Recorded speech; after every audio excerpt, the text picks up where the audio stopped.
Hello and welcome back to study with Saurabh YouTube channel. आज के इस वीडियो में हम बीपीएससी एईडीओ के साइंस के जो पेपर हुए हैं 2026 में जो कैंसिल हो गया है उसको हम डिस्कस कर रहे हैं। उसका ये पार्ट नंबर 3 है।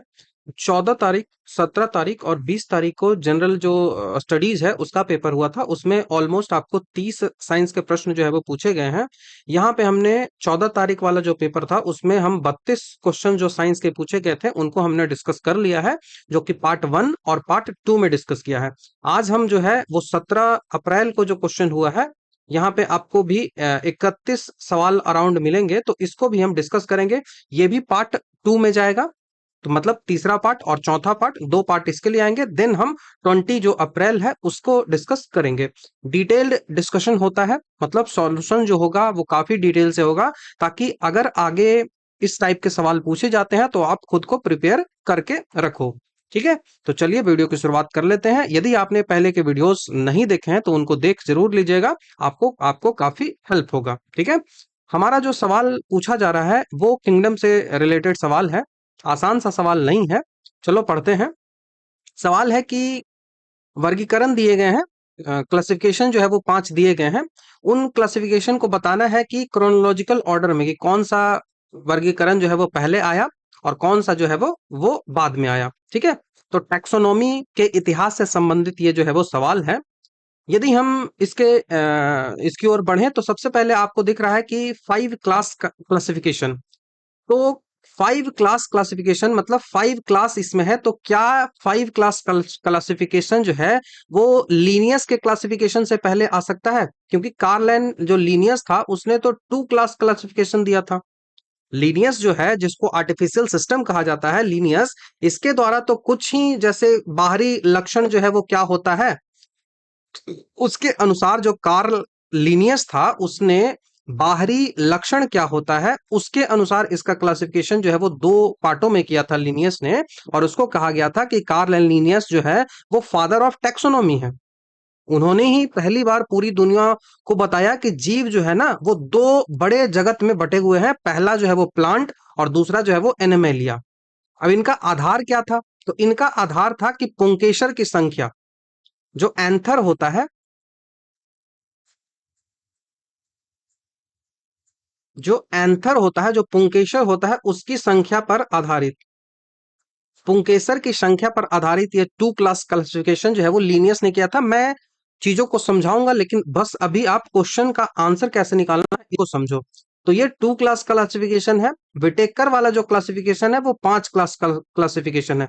तो आपको पता चलेगा कि बी के बाद ही ए आएगा। बी के बाद ए इसमें भी है, इसमें बी के बाद ए नहीं है, इसमें बी के बाद ए नहीं है, इसमें बी के बाद ए है, तो दो ऑप्शन तो आपका छट गया।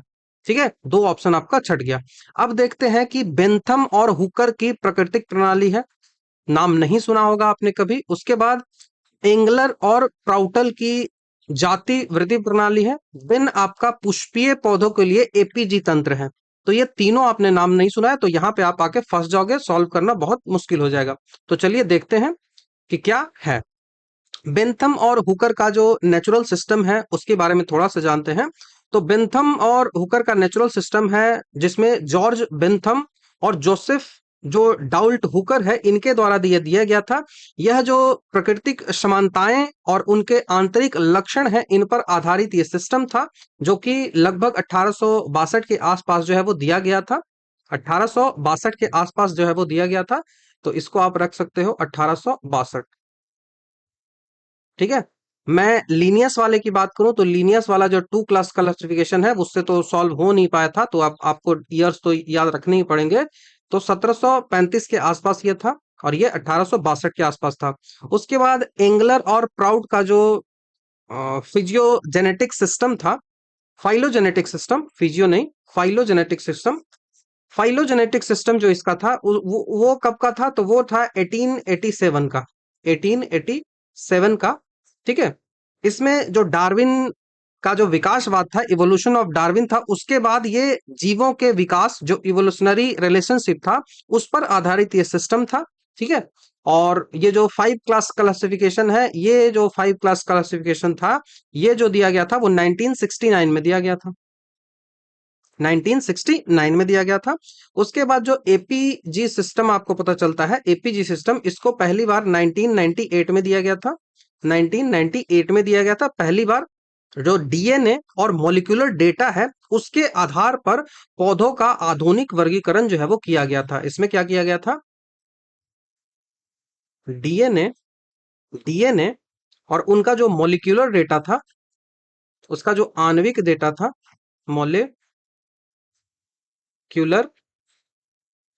डेटा, मॉलिक्यूलर डेटा, उसका जो आणविक डेटा था, इसके आधार पर, basis on the basis of DNA and molecular data, उसके आधार पर डिवीजन जो किया गया था पुष्पीय पौधे का। कैसे पौधे? तो वैसे पौधे जो पुष्प देते हैं, जो फूल देते हैं, पुष्पीय पौधे का, जिम्नोस्पर्म्स का। ठीक है, तो ये ऐसे आपका बन रहा है। तो छांटना तो बहुत मुश्किल हो जाएगा ऑप्शन को, क्योंकि आप कंफ्यूज कर जाते हो। तो यहाँ पे दो में बस आप तुक्का लगा सकते थे यदि लगाना था तो, बाकी ऐसे क्वेश्चन को बनाना संभव नहीं है। ऑप्शन नंबर ए के साथ आप यहाँ पे जाओगे। ठीक है, ऑप्शन नंबर ए के साथ मैं जाओगे। अब ये सब चीजें तो हो गई। यहाँ पे समझना ये बात है ना कि ये जो क्लासिफिकेशन है वो कैसे कैसे हुआ है। एक तो ये आपको याद होना चाहिए। ठीक है, आप यहां से याद रख लो, जो पहला पार्ट है ना, यहां से याद रख लो। आपको क्या याद रखना है?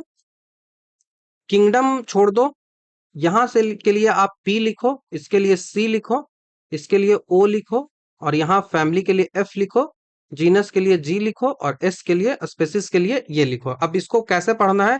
इसको पढ़ना है कि पीसी ऑफ है। पीसी मतलब computer, personal computer, PC of है, कंप्यूटर आपका ऑफ है, तो आप जीएस पढ़ लो, जीएस पढ़ो। तो जी से हो गया जीनस, और एस से हो गया स्पेसिस। आपको ये पता होगा कि हमारा जो किंगडम है वो हम एनिमल किंगडम में आते हैं, लेकिन एनिमल किंगडम में भी हमारा जो फाइलम है वो कौन सा है? तो हमारा जो फाइलम है वो कॉर्डेटा है। कॉर्डेटा मतलब वैसे एनिमल जिनके पास बैकबोन होता है, तो हमारे पास कॉर्डेटा है। अब कॉर्डेटा में भी हम क्या है? तो कॉर्डेटा में भी हम मैमल्स हैं। हमारा जो क्लास है वो कौन सा है? तो हम मैमल्स हैं, जिसके पास अपना हमारा जो हेयर होता है, उसी के साथ साथ हमारा जो ईयर पिन्ना होता है, उसी के साथ साथ हमारे पास जो है वो मिल्क ग्लैंड होते हैं। मैमल्स में ये चीजें होती हैं। आपका भी कान दिखेगा, उसके साथ ही साथ जो है वो आपका जो है वो मिल्क ग्लैंड उसमें होते हैं, मतलब बच्चे को दूध पिलाते हैं, अपवाद कुछ है। ठीक है, उसके साथ ही साथ उसके जो है वो हेयर्स होते हैं। ठीक है, तो ये मैमल्स हो गए। अब मैमल्स में भी आपका जो ऑर्डर है वो कौन सा है? तो आपका जो ऑर्डर ऑर्डर है वो प्राइमेट्स का है। प्राइमेट्स उसको बोलते हैं जिनका कॉलर बोन होता है। ठीक है, कॉलर बोन, जिसको ब्यूटी बोन कहा जाता है। शोल्डर के गर्दन के दोनों साइड जो है वो दो ब्यूटी बोन जो है वो होते हैं। ठीक है, मैमल्स में आपको कॉलर बोन्स दिखेंगे, और उसके साथ ही साथ ग्रेस्पिंग फिंगर मतलब पकड़ने। आप किसी चीजों को पकड़ते हो, देखते हो बच्चा कितना तेजी से आपकी उंगलियों को पकड़ता है जब वो एकदम छोटा सा बच्चा रहता है, तो वो दिखाता है ना कि आप बंदर की फैमिली से आए हो। आपका जो प्राइमेट्स है, आपकी जो फैमिली है वो बंदर ही है। ठीक है, उसके ऑर्डर है। उसके साथ ही फैमिली की बात आती है तो वो होमिनाइड फैमिली से हम है। ठीक है, वो होमिनाइड फैमिली से हम है। उसके बाद आता है जीनस, तो जीनस में हम होमो है। होमो है तो हमारा सेपियंस स्पीसीज है। तो होमो सेपियंस आप एनिमल्स के बारे में, हमारे बारे में मतलब ह्यूमंस के बारे में। देखो, मैं क्लासिफिकेशन आपको बताता हूँ, बहुत ज्यादा जरूरी है। तो एक क्लास वाला क्लासिफिकेशन, सबसे पहले ऐसा क्लासिफिकेशन जिसमें केवल और केवल एक क्लास हो, तो एक क्लास क्लासिफिकेशन जो है वो किसने दिया था? तो वो दिया था अरस्तु ने। नाम पूछा जाता है तो नाम को बस आप याद रख लो। अरस्तु ने एक क्लास क्लासिफिकेशन दिया था। उन्होंने सबसे पहले जीवों को जो है वो बांटा था, अरस्तु ने। ठीक है, एक कहा था कि एक मूल जीव होते हैं। ठीक है, और जीव विज्ञान की शुरुआत जो है वो यहीं से माना जाए। तो उन्होंने पौधों को अनेक आकार के अनुसार, जानवरों को उनके रक्त के रंग के अनुसार जो है वो वर्गीकृत किया था। तो ये एक क्लास क्लासिफिकेशन किया जाता है, वन किंगडम सिस्टम जो है वो कहा जाता है। दो किंगडम क्लासिफिकेशन जो है वो किसने दिया था? तो अभी मैंने बताया, कार्ल लीनियस ने किया था। कार्ल लीनियस ने किया था two class classification, Karl Linnaeus ने। ठीक है, 1735 में, 1735 में। इनको जो है वो टैक्सोनॉमी के फादर भी कहा जाता है। इन्होंने प्लांट और एनिमल दो बताया था। ठीक है, प्लांट और एनिमल को सीधा जो है वो डिवाइड कर दिया था। उसके बाद थ्री क्लास क्लासिफिकेशन आता है, थ्री क्लास, ये बताया था अर्नेस्ट हिक्कल ने। ये जो है वो बताया था अर्नेस्ट हिक्कल ने। अर्नेस्ट हिक्कल ने ये बताया था उन्होंने 1886 में। हाँ, 86 नहीं, 1866 में। ये थ्री क्लास क्लासिफिकेशन है। जब माइक्रोस्कोप की खोज हो गई थी तो ऐसे में एक सिंगल जो सेल होता है ना, उसको देखना बहुत आसान हो गया था। तो उसको जब देखा गया तो जीव में जो सेल मिला वो पौधे में नहीं था, जैसे अमीबा, बैक्टीरिया। ठीक है, तो हेक्कल ने इन्हीं के आधार पर नया किंगडम बनाया जिसमें प्रोटिस्टा, प्लांट और एनिमल रखा। प्रोटिस्टा, प्लांट और एनिमल। ठीक है, देन आता है four class classification. Four class classification जो है वो इसमें चार पार्ट होंगे। किसने किया था? तो हर्बर्ट एफ कोपलैंड। ठीक है, Herbert F Copeland. Herbert F Copeland ने किया था। कब किया था? तो 1956 में किया था, 1956 में। कोपलैंड ने न्यूक्लियस जो है, जो भी सूक्ष्म जीव होते हैं उनमें न्यूक्लियस नहीं होता था, उनको उन्होंने कहा कि वो प्रोकैरियोटिक है। और जिनमें न्यूक्लियस दिख रहा था उनमें उन्होंने कहा कि वो यूकैरियोटिक है। और इसीलिए उन्होंने बैक्टीरिया जो होता है उस बैक्टीरिया को प्रोटिस्टा प्रोटिस्टा जो था उससे अलग कर दिया। ठीक है, प्रोटिस्टा से अलग कर दिया और अपना चार क्लास वाला क्लासिफिकेशन दिया, जिसमें मोनेरा को रखा, प्रोटिस्टा को रखा, प्लांटी को रखा और एनिमेलिया को रखा। मोनेरा में प्रोकैरियोटिक जो बैक्टीरियाज होते हैं उनको रखा, और प्रोटिस्टा जो होता है उसमें जो है वो यूकैरियोटिक्स को रखा। ठीक है, यूकैरियोटिक्स को रखा। तो ये चार क्लास क्लासिफिकेशन हो गया। उसके बाद फिफ्थ क्लास क्लासिफिकेशन तो आपको पता ही है, आर एच विटेकर के द्वारा किया गया है। ये तो बार बार आप पढ़ते भी हो, आर एच विटेकर। ठीक है, आर एच विटेकर के द्वारा किया गया था ये पांच क्लास क्लासिफिकेशन। जब इसरो की स्थापना हुई थी उसी साल 1969 में। और सबसे ज्यादा यही जो क्लासिफिकेशन है वो यूज में आता है। पांच जो इसमें क्लास है, आर एच विटेकर ने जो कवक होता है, जो फंगी होता है, जो मशरूम होता है, उसको पौधों से अलग रखा। क्योंकि कवक जो होता है उसमें प्रकाश संश्लेषण जो है वो नहीं होता था, इस कारण से उसको पौधा माना ही नहीं गया।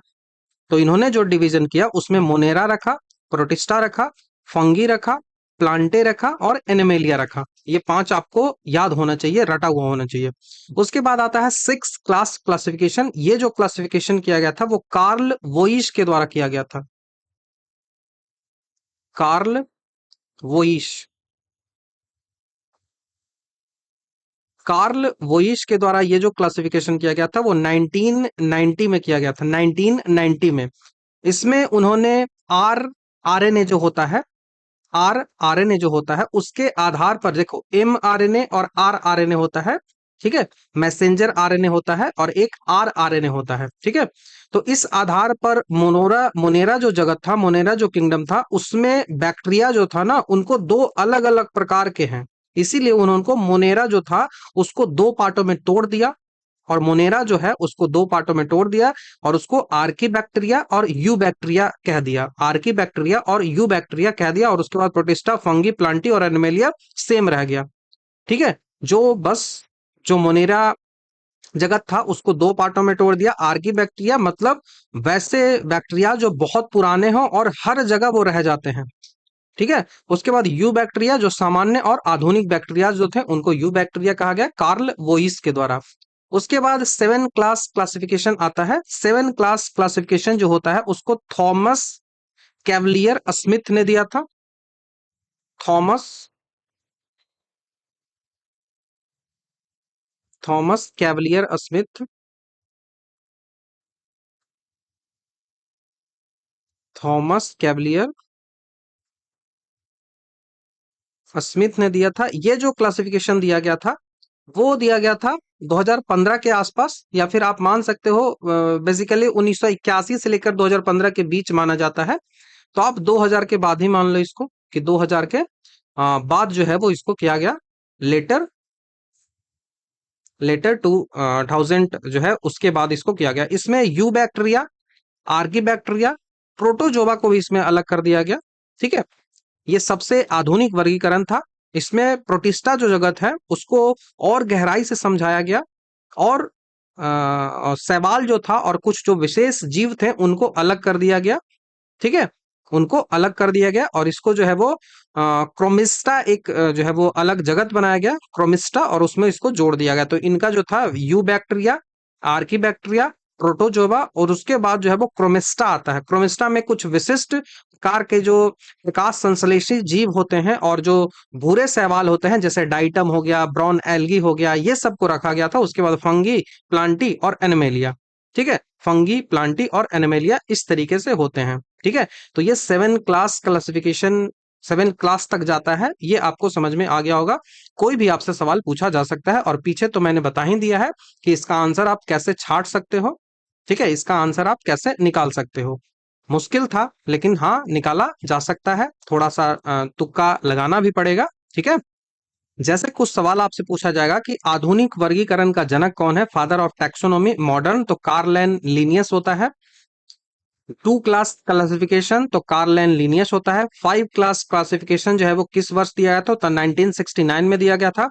विटेकर के 5 क्लास क्लासिफिकेशन में बैक्टीरिया को किस किंगडम में रखा गया है, तो बैक्टीरिया जो होते हैं उनको मोनेरा में रखा गया है। मशरूम और ईस्ट जो होते हैं वो किस जगत के अंतर्गत आते हैं, तो वो फंगी के अंतर्गत आते हैं। ठीक है, 3 क्लास क्लासिफिकेशन में तीसरा नया जगत जो है वो कौन सा जोड़ा गया था, तो प्रोटिस्टा जोड़ा गया था अर्नेस्ट हिक्कल के द्वारा। उसके बाद किस वैज्ञानिक ने मोनेरा जगर को आर्की बैक्टीरिया और यू बैक्टीरिया में विभाजित कर 6 क्लास क्लासिफिकेशन दिया था, तो कार्ल वोइश ने दिया था। 4 क्लास क्लासिफिकेशन किसने दिया था, तो कोपलैंड ने दिया था। विटेकर का वर्गीकरण का मुख्य आधार जो है वो क्या नहीं था, तो विटेकर ने जो है वो cell structure, mode of nutrition, mode of nutrition, उसके साथ साथ बॉडी का ऑर्गेनिज्म जो कैसा है, संगठन कैसा है, इस आधार पर उन्होंने दिया था। जीवों का रंग इसमें मायने नहीं रखता है। अमीबा और पैरामीशियम को 5 क्लास क्लासिफिकेशन में किसमें शामिल किया गया था, तो प्रोटिस्टा में शामिल किया गया था। 7 क्लास क्लासिफिकेशन किसने दिया था, तो थॉमस कैवलियर स्मिथ ने दिया था। 7 क्लास क्लासिफिकेशन में जोड़ा गया जो क्रोमिस्टा नया जो था, उस क्रोमिस्टा में मुख्य रूप से किस प्रकार के जीवों को रखा गया था, तो भूरे शैवाल और डाइटम को रखा गया था। ठीक है, कार्ल वोइस का जो 6 क्लास क्लासिफिकेशन था, उस वर्गीकरण में कौन सा मॉलिक्यूलर कंपोनेंट का विश्लेषण के आधार पर यह किया गया था, तो हमने बताया था आपको राइबोसोम जो आरएनए होता है, राइबोसोमल जो आरएनए होता है, आरआरएनए और एमआरएनए होता है। आरआरएनए मतलब कि राइबोसोमल आरएनए, तो 60S का जो राइबोसोमल आरएनए होता है उस आधार पर। आरआरएनए जो होता है वो मैसेंजर आरएनए होता है। टीआरएनए जो होता है वो ट्रांसफर आरएनए होता है। तो 60S राइबोसोमल आरएनए के आधार पर कार्ल वोइस ने 6 क्लास क्लासिफिकेशन जो है वो दिया था। सबसे पहला क्लासिफिकेशन जो 1 क्लास क्लासिफिकेशन कहता है वो अरस्तु ने दिया था। और कौन सा जो जगत है वो प्रोकैरियोटिक जीवों का प्रतिनिधित्व जो है वो करता है, तो वो जो है वो मोनेरा जगत होता है, वो मोनेरा जगत होता है। तो आपको अभी सारी चीजें एकदम क्लियर हो गई होगी कि कैसे क्या होता है। तो हम अब नेक्स्ट सवाल की ओर बढ़ते हैं। ठीक है, पढ़िए सवाल को। तो थोड़ा सा मतलब टफ तो लगेगा ही, लेकिन पढ़िए। चलो, सवाल है कि ग्लूकोज का जो है वो मेटाबॉलिज्म हो रहा है, ग्लूकोज का उपापचयन हो रहा है, और सेलुलर रिस्पायरेशन जो है वो हो रहा है। उसके संदर्भ में आपको 3 कथन जो है वो दिया गया है, उसके बारे में आपसे जानकारी जो है वो पूछी जा रही है, क्या सही है या फिर क्या सही नहीं है। ठीक है, तो ग्लूकोज का मेटाबॉलिज्म हो रहा है, ग्लूकोज टूट रहा है, मतलब श्वसन में ही ग्लूकोज को तोड़ा जाता है, ग्लूकोज को श्वसन में ही तोड़ा जाता है। श्वसन जो होता है वो 2 टाइप का होता है, एक सेलुलर, एक जो है वो एरोबिक होता है, और एक अनएरोबिक होता है। उसके आधार पर ही श्वसन जो होता है, सेलुलर श्वसन वैसे श्वसन को कहते हैं जो कि सेल में होता है, सेल में श्वसन होता है, उसको सेलुलर श्वसन जो है वो कहा जाता है। थोड़ा सा समझने का प्रयास करते हैं कि आपसे पहला जो पूछा जा रहा है कि टीसीए चक्र जो होता है, केप्स चक्र जो होता है, क्रेब्स चक्र जो इसको कह ले, तो टीसीए चक्र जो होता है उसमें जो सक्सीनेट जो होता है, उसमें जो है वो सक्सीनेट का फ्यूमरेट में रूपांतरण जो होता है वो अद्वितीय है। ठीक है, the conversion of succinate to fumarate, ठीक है, fumarate in the TCA cycle is unique. अब ये यूनिक क्यों होता है? क्योंकि यह आंतरिक माइटोकॉन्ड्रियल झिल्ली में, क्योंकि यह जो है वो आंतरिक माइटोकॉन्ड्रियल झिल्ली में अंतर्निहित एक एंजाइम द्वारा उत्प्रेरित एकमात्र चरण है।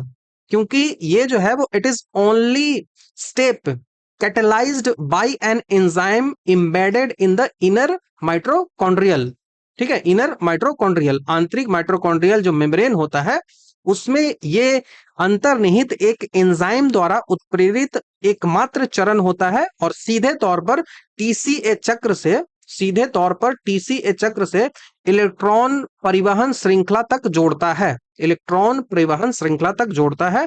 तो इसको समझने के लिए चीजों को डिटेल से समझते हैं, ठीक है।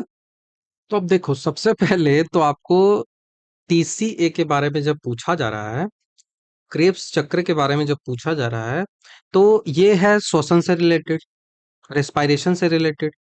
अब रेस्पिरेशन जो है वो दो प्रोसेस में होता है, रेस्पिरेशन जो है वो दो प्रोसेस में होता है। पहला जो प्रोसेस होता है सेलुलर रेस्पिरेशन का, मैं बात कर रहा हूँ सेलुलर रेस्पिरेशन की, वहां पे पहले जो है वो ग्लाइकोलिसिस होता है, देन जाके क्रेब्स चक्र होता है, ठीक है। तो ग्लाइकोलिसिस को सबसे पहले तो ग्लाइकोलिसिस को आपको समझना पड़ेगा, ठीक है। ग्लाइकोलाइसिस जितना जरूरी है बस उतना ही बताऊंगा। ये सेलुलर रेस्पिरेशन का फर्स्ट फेज जो है वो होता है। हम बात कर रहे हैं सेलुलर रेस्पिरेशन की, कोशिकीय श्वसन की, कोशिकीय श्वसन की, ठीक है। कोशिकीय श्वसन जो होता है उसका पहला जो फेज होता है, फर्स्ट जो फेज होता है उसको कहा जाता है ग्लाइकोलाइसिस, ग्लाइकोलाइसिस। ग्लाइकोलाइसिस में होता क्या है, तो यहाँ पे ग्लूकोज जो होता है, यहाँ पे जो ग्लूकोज होता है, ग्लूकोज जो होता है उसके पास कितना कार्बन है, तो C6H12O6 आपको पता है। तो ग्लूकोज के पास जो कार्बन है वो कितना है, 6 कार्बन है। तो ग्लूकोज जो है वो 6 कार्बन वाला मॉलिक्यूल है। वो क्या करता है, वो आंशिक रूप से टूटता है, ठीक है। आंशिक रूप से वो टूटता है, आंशिक रूप से वो टूटता है और आंशिक रूप से टूटकर वो क्या करता है, आंशिक रूप से टूटकर वो पाइरुविक अम्ल में बदल जाता है, वो बदलता है पाइरुविक एसिड में। और जो पाइरुविक एसिड है उसके पास जो कार्बन होता है वो कितना कार्बन होता है, तो उसके पास 3 कार्बन होता है, 3 कार्बन होता है और 2 पाइरुविक एसिड में ये कन्वर्ट होता है, 2 पाइरुविक एसिड में कन्वर्ट होता है। ये आपको ध्यान रखना होगा। पाइरुविक एसिड के 2 अणु जो है वो होते हैं और ये आंशिक रूप से टूटता है, कंप्लीटली नहीं टूटता, ये आंशिक रूप से टूटता है। क्यों आंशिक रूप से टूटता है, क्योंकि ग्लूकोज की जो ऑक्सीजन है उसकी आवश्यकता यहाँ पे नहीं होती। तो ये जो है वो क्या होता है, ये एनएरोबिक रिस्पायरेशन होता है। ये जो है ये श्वसन का वह चरण है जो ऑक्सीजन की आवश्यकता यहाँ पे होती ही नहीं, तो विदाउट ऑक्सीजन ये होता है, विदाउट ऑक्सीजन ये होता है। मतलब कि एरोबिक हो एनएरोबिक हो, दोनों प्रकार के जीवों में ये सामान्य रूप से होता है, ठीक है। मतलब यहाँ ऑक्सीजन की आवश्यकता है ही नहीं भाई। अब ये सवाल आपसे पूछा जाता है कि ये जो ग्लाइकोलिसिस प्रोसेस है ये आखिर होता कहाँ है प्रोसेस, सेल के किस पार्ट में होता है। सेलुलर रिस्पायरेशन बोल रहा हूं तो सेल के किस पार्ट में, तो सेल में होता है साइटोप्लाज्म, साइटोप्लाज्म होता है, साइटोप्लाज्म होता है। तो साइटोप्लाज्म में ही होता है, साइटोप्लाज्म मतलब कोशिका द्रव्य, कोशिका द्रव्य। तो जो कोशिका द्रव्य होता है उसी कोशिका द्रव्य में ये ग्लाइकोलाइसिस जो प्रोसेस है वो होता है। ये जो ग्लाइकोलाइसिस प्रोसेस होता है इस प्रोसेस का अलग अलग नाम होता है। अब चूंकि इसके ये जो ग्लाइकोलिसिस है इसको 3 वैज्ञानिक ने सम्मिलित रूप से खोजा था, इस कारण से इस जो प्रोसेस है इसको ईएमपी पाथवे भी कहते हैं। ईएमपी पाथवे मतलब मार्ग, ईएमपी मार्ग बोल लो या फिर ईएमपी पाथवे बोल लो, ईएमपी पाथवे बोल लो। ये ग्लाइकोलिसिस की चूंकि खोज 3 वैज्ञानिक ने की थी, गुस्ताव एम्बडेन, तो ई से जो होगा वो क्या होगा, तो ई से होगा एम्बडेन। लेवल बढ़ रहा है एग्जामिनेशन का तो ऐसे सवाल आ सकते हैं। एम जो है, एम से होगा Meyerhof, Meyerhof. P जो होगा, उस पी से जो नाम होगा वो पार्सन होगा। तो इस कारण से इसका जो नाम है वो पड़ा है, ये आपको ध्यान रखना होगा, नाम इसी कारण से इसका पड़ा है। यह जो होता है वो कोशिका के भीतर ऊर्जा उत्पादन की सबसे प्राचीन, सबसे प्रिमिटिव विधि जो है वो मानी जाती है। यहीं से जो श्वसन कोशिकीय श्वसन है वो स्टार्ट हुआ था। ठीक है, अब इस ग्लाइकोलिसिस में आपको क्या क्या चीजें मिलती हैं, क्या क्या चीजें मिलती हैं, तो मैंने कहा कि ग्लूकोज को तोड़ना है। ग्लूकोज का एक मॉलिक्यूल हम लेते हैं, ग्लूकोज का एक मॉलिक्यूल हम लेते हैं, उस एक मॉलिक्यूल को जिसमें 6 कार्बन था, ठीक है, 6 कार्बन वाला ग्लूकोज था, उसके एक मॉलिक्यूल को हमने लिया, ग्लाइकोलिसिस करवाया, तो हमको फाइनल जो प्रोडक्ट मिला, फाइनल जो हमें प्रोडक्ट मिला वो मिला पायरुविक एसिड। अब पायरुविक एसिड के हमें 2 मॉलिक्यूल्स मिले, जिसमें कितने कार्बन थे, 3 कार्बन थे। तो टोटल जो यहाँ पे फेजेज हुए, टोटल यहाँ पे जो चरण होता है वो टोटल चरण होता है 10। टोटल जो चरण होता है वो 10, और प्रत्येक चरण में विशिष्ट एंजाइमों के द्वारा जो प्रत्येक चरण है उसको संपादित जो है वो किया जाता है। तो यहाँ पे यूज होता है कितना, एटीपी, एटीपी मतलब एनर्जी एडिनोसिन ट्राइफॉस्फेट। तो यूज जो है वो एटीपी कितना होता है, यूज जो किया जाता है वो एटीपी को, वहां पे 2 एटीपी किया जाता है यूज। ग्लूकोज को सक्रिय करने के लिए, ग्लूकोज को एक्टिवेट करने के लिए 2 एटीपी जो है वो खर्च किया जाता है। तो यहाँ पे फॉर्मेशन कितने एटीपी का होता है, कितने एनर्जी हमें मिलता है ग्लूकोज को तोड़ने के बाद, तो ग्लूकोज को जैसे ही तोड़ते हैं हमें तो 4 एटीपी की एनर्जी हमें मिलती है। 4 एटीपी एनर्जी हमें मिलते हैं, मतलब सीधे तौर पर सब्सट्रैक्ट लेवल फॉस्फोलाइरेशन इसको कहते हैं, इतना ज्यादा नहीं समझना है। लेकिन इसमें से कुछ जो एटीपी होता है वो जो है निर्मित आपने 4 किया है, 2 आपने खर्च किया है, तो टोटल जो आपका नेट कितना मिला, तो नेट आपको केवल और केवल 2 एटीपी ही एनर्जी मिला, मतलब बहुत कम आपको एनर्जी मिला, कुछ है ही नहीं भाई। उसी के साथ साथ एटीपी के साथ साथ आपको और भी चीजें मिलती हैं जिनको कहा जाता है एनएडीपीएच। एनएडीएच, पी को अभी छोड़ दो, तो एनएडीएच जो है वो कितना फॉर्मेशन होता है, तो एनएडीएच जो होता है वो 2 होता है। तो आपको यहाँ पे 2 एनएडीएच मिलता है,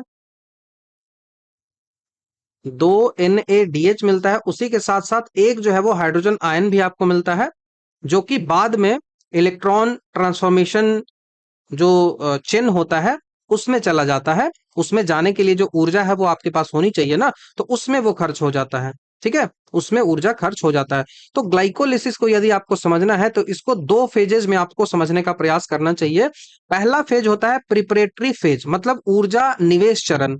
यहाँ पे ग्लूकोज को तोड़ने के लिए एटीपी खर्च करते हैं हम, ग्लूकोज को जो है वो तोड़ते हैं, तो ग्लूकोज में 6 कार्बन वाला फॉस्फेट ये है, उसको हम फ्रुक्टोज में 1 फ्रुक्टोज और 6 जो है वो बिसफॉस्फेट में तोड़ते हैं। उसमें एंजाइम जो हम यूज करते हैं वो हेक्सोकाइनेज जो है वो सबसे पहला एंजाइम है।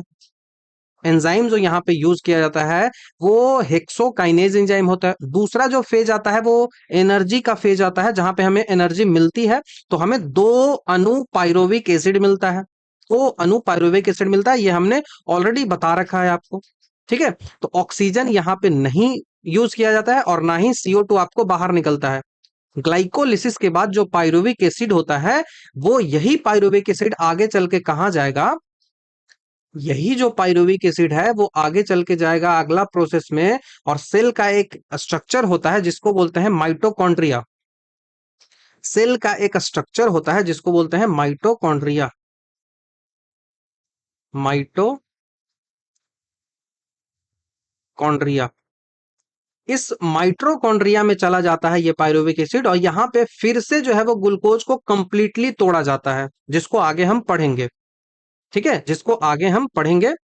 तो चूंकि ये जो है वो ग्लाइकोलिसिस के बाद पायरुविक एसिड को माइटोकॉन्ड्रिया में जाने का रास्ता देता है, इस कारण से इसे जो है वो गेटवे रिएक्शन भी कहा जाता है, क्योंकि वहीं आगे जाकर जो है वो चीजें और बनेंगी। ठीक है, तो ये आपको ध्यान रखना होगा।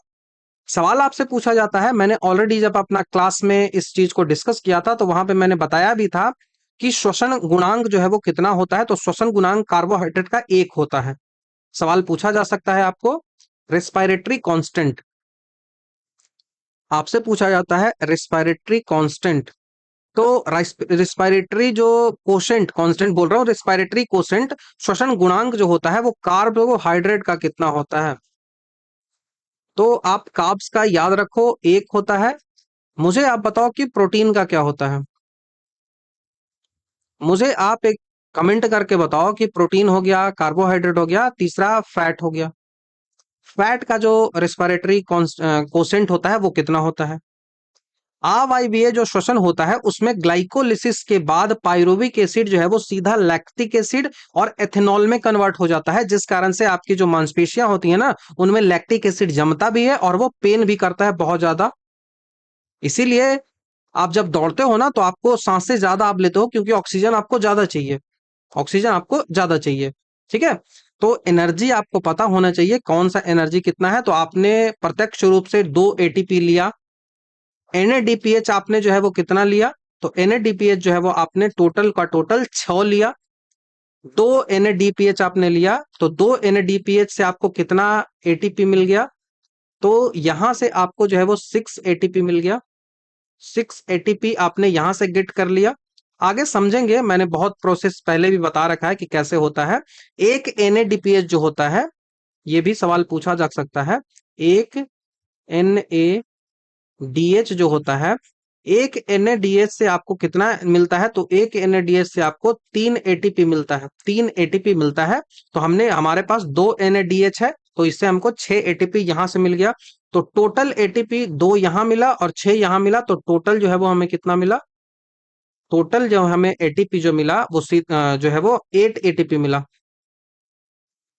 8 एटीपी मिला। लेकिन सीधे तौर पर हमें केवल और केवल 2 एटीपी ही ग्लाइकोलिसिस में मिलता है। ये बहुत इंपॉर्टेंट बात है, आपको ये समझना पड़ेगा।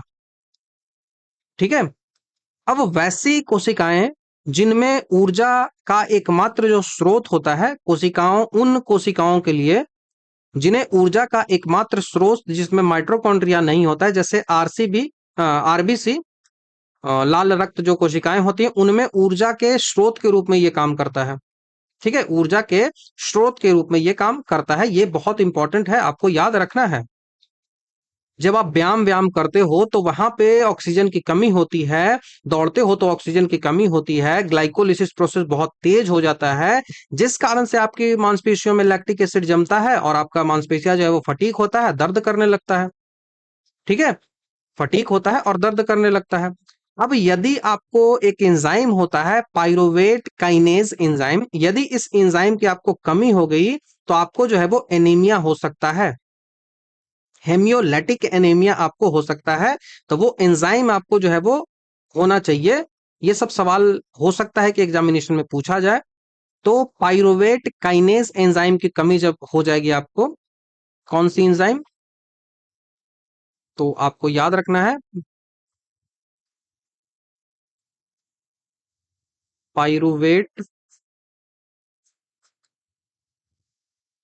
Kinase enzyme, pyruvate kinase enzyme यदि इसकी कमी हो जाती है तो इसकी कमी से जो बीमारी होती है वो होता है हेमोलाइटिक एंजाइम, हेमोलाइटिक एंजाइम बोल रहा हूं, एनीमिया, हेमोलाइटिक एनीमिया जो है वो होता है। ठीक है, हेमोलाइटिक एनीमिया होता है। आप ध्यान रखो कि कैंसर की कोशिकाएं जो है वो सामान्य कोशिकाओं की तुलना में बहुत तेजी से वहां पे जो है वो ग्लाइकोलिसिस करती है। इस कारण से लगभग वहां पे 200 गुना तेजी से जो है वो ग्लाइकोलिसिस जो है वो होता है। कुछ सवाल पूछा जा सकता है आपसे कि ग्लाइकोलिसिस का प्रोसेस जो है वो कहाँ होता है, तो वो आप बताओगे साइटोप्लाज्म में होता है। आपसे सवाल पूछा जाएगा कि ग्लूकोज के एक अणु से कितने पायरुविक अणु जो है वो बनते हैं, तो 2 बनेंगे। आपसे सवाल पूछा गया कि क्या ग्लाइकोलिसिस में CO2 निकलता है, तो आपका जवाब होगा नहीं। उत्तर आपका नहीं होगा। CO2 जो है वो केब्स चक्र और लिंक रिएक्शन से निकलता है, ना कि यहां से निकलता है। EMP पाथवे का पूरा नाम क्या है, तो एम्बडेन, मेयरहॉफ और पारनास। ठीक है, पारनास, पार्सन या फिर पारनास। ठीक है, पारनास याद रख लो, पार्सन नहीं, पारनास। EMP पाथवे, ठीक है, पारनास, पारनाश। ठीक है, पारनाश। तो ये आपको ध्यान होना चाहिए। तो बेसिक जो बातें थी ना इस बारे में, वो मैंने आपको बता दिया। अब यहीं से जो है, अब यही जो प्रोसेस होता है ना, इस प्रोसेस से ही आपका जो है वो माइटोकॉन्ड्रिया में पायरुविक एसिड चला जाता है। और माइटोकॉन्ड्रिया में जाते ही जो है वो केब्स चक्र जो है वो स्टार्ट हो जाता है। एरोबिक रेस्पिरेशन जो है वो स्टार्ट हो जाता है, जो कि सेकंड फेज होता है, जो कि इसका सेकंड फेज होता है। सेकंड जो होता है वो क्या होता है, तो वो क्रेब्स साइकिल होता है। क्रेब्स चक्र जो है वो होता है। क्रेब्स चक्र जो है वो होता है। इसमें जो है वो एरोबिक रिस्पायरेशन होता है, मतलब ऑक्सीजन की आवश्यकता होती है। और यह ग्लाइकोलिसिस के बाद होता है। और इलेक्ट्रॉन परिवहन तंत्र जो होता है, इलेक्ट्रॉन ट्रांसपोर्टेशन चेन जो होता है, उससे पहले होता है। उससे पहले होता है। जैसे मैं आपको ऐसे दिखाऊं, यहां पे देखो, यदि पहला फेज जो है वो ग्लाइकोलिसिस हो रहा है, ग्लाइकोलिसिस हो रहा है। तीसरा फेज जो है वो इलेक्ट्रॉन ट्रांसपोर्टेशन सिस्टम हो रहा है। तो इसके बीच का जो फेज होगा ना, इसके बीच का जो फेज होगा, यही फेज जो है वो होता है क्रेब्स साइकिल। क्रेब्स चक्र ये होता है, ये आपको ध्यान रखना है। स्क्रीनशॉट ले लीजिए, मैं हटा रहा हूं इसको। ठीक है, क्रेब्स चक्र जो है वो होता है। अब यहां पे इसकी परिभाषा आप समझिए। यह जो चक्र होता है, इसमें क्या होता है, तो इसमें यही जो पायरुविक एसिड है वो एसिटाइल कोलिन का पूर्ण ऑक्सीकरण होता है। और उसके बाद CO2, ATP, NADH, उसके बाद FADH, FADH2, ये सब का फॉर्मेशन होता है। ये जो प्रोसेस होता है वो कहाँ होता है, तो कहाँ वाला सवाल आपसे पूछा जा सकता है, तो आप कहिएगा कि ये जो प्रोसेस होता है वो माइटोकॉन्ड्रिया के मैट्रिक्स में होता है। तो ये जो होता है वो माइटोकॉन्ड्रिया में होता है। और बहुत ज्यादा जब डीप कर देगा तो माइटोकॉन्ड्रिया के मैट्रिक्स में होता है। माइटोकॉन्ड्रिया के मैट्रिक्स में ये होता है, ये आपको ध्यान रखना होगा। इस जो क्रेब्स चक्र है, इसका अलग अलग नाम होता है। अलग अलग नाम होता है। पहला जो नाम है वो साइट्रिक एसिड साइकिल भी इसे कहा जाता है। इसे जो है वो साइट्रिक एसिड साइकिल भी कहा जाता है। साइट्रिक, बहुत टफ होता है ये सब चीजें। एसिड साइकिल भी इसे कहा जाता है। साइट्रिक एसिड साइकिल, क्योंकि इसका जो फर्स्ट, पहला जो उत्पाद होता है वो साइट्रिक एसिड होता है। ये सवाल 50 बार पूछा गया है। ये सवाल 50 बार पूछा गया है कि फर्स्ट प्रोडक्ट ऑफ, फर्स्ट, पहला जो उत्पाद होता है, first product of, first product of Krebs चक्र, क्रेब्स जो साइकिल है उसका पहला प्रोडक्ट जो है वो कौन होता है, तो वो जो है वो साइट्रिक एसिड होता है। साइट्रिक एसिड जो है वो होता है। बहुत इंपॉर्टेंट फैक्ट है, याद रखना होगा आपको। इसको जो है वो TCA साइकिल भी कहा जाता है। ठीक है, ट्राई कार्बोक्सिल एसिड साइकिल भी इसे कहा जाता है, क्योंकि साइट्रिक एसिड में 3 कार्बोक्सिल ग्रुप होते हैं। साइट्रिक एसिड में 3 कार्बोक्सिल ग्रुप होते हैं। इस कारण से इसको TCA भी कहा जाता है, TCA साइकिल भी कहा जाता है। ट्राई कार्बोक्सिलिक एसिड साइकिल भी इसे जो है वो कहा जाता है। इसको जो है वो हंस क्रेब्स ने 1937 में दिया था। 1937 में क्रेब्स के द्वारा दिया गया था। हंस क्रेब्स ने इसको दिया था। 1953 में इन्हें जो है वो नोबेल प्राइज भी मिला था। क्रेब्स चक्र शुरू होने से पहले जो है वो ग्लाइकोलिसिस का जो पायरोबिक एसिड होता है, इसको यदि ऐसे मैं समझूं, व्हाइट पेज ले लेता हूं या फिर मैं ब्लैक ही पेज लेकर इसको समझाता हूं। तो आप देखो, इसको स्क्रीनशॉट ले लीजिएगा क्योंकि ये सेव भी नहीं रहता मेरे पास। तो आपको क्रेब्स चक्र शुरू होने से पहले जो ग्लाइकोलिसिस होता है, उस ग्लाइकोलिसिस में आपको मैंने देखा कि 3 कार्बन वाला पायरोविक एसिड मिला। 3 कार्बन वाला पायरोविक एसिड मिला और यह माइटोकॉन्ड्रिया में एंटर कर गया। ठीक है, माइटोकॉन्ड्रिया में एंटर कर गया। तो हमारे पास क्या है? हमारे पास है पायरोविक एसिड। हमारे पास है पायरोविक एसिड। ये है पायरोविक एसिड। अब ये पायरोविक एसिड जो होता है वो क्या करता है? तो पायरोविक एसिड माइटोकॉन्ड्रिया में पहुंच चुका है, 3 कार्बन वाला है, इसमें 3 कार्बन है। ये पायरोविक एसिड जो है वो कहां पहुंचता है? तो ये जो पहुंचता है वो एसिटाइल कोलिन जो है, एसिटाइल कोलिन जो है जिसको COA कहा जाता है, इससे रिएक्शन करता है। ठीक है, COA कहा जाता है, एसाइड एसिटाइल COA कहा जाता है। इसका यहाँ पे पूर्ण रूप से ऑक्सीकरण होता है, ऑक्सीडाइजेशन जो है वो होता है। NAD+ भी होता है और उसके साथ साथ ये यहां से प्रोसेस करके, यहां से रिएक्शन करके क्या बनाता है? तो यहां से रिएक्शन करके ये बनता है एसिटाइल कोलिन। यहां से रिएक्शन करके बनता है एसिटाइल कोलिन, 2 कार्बन वाला बनता है।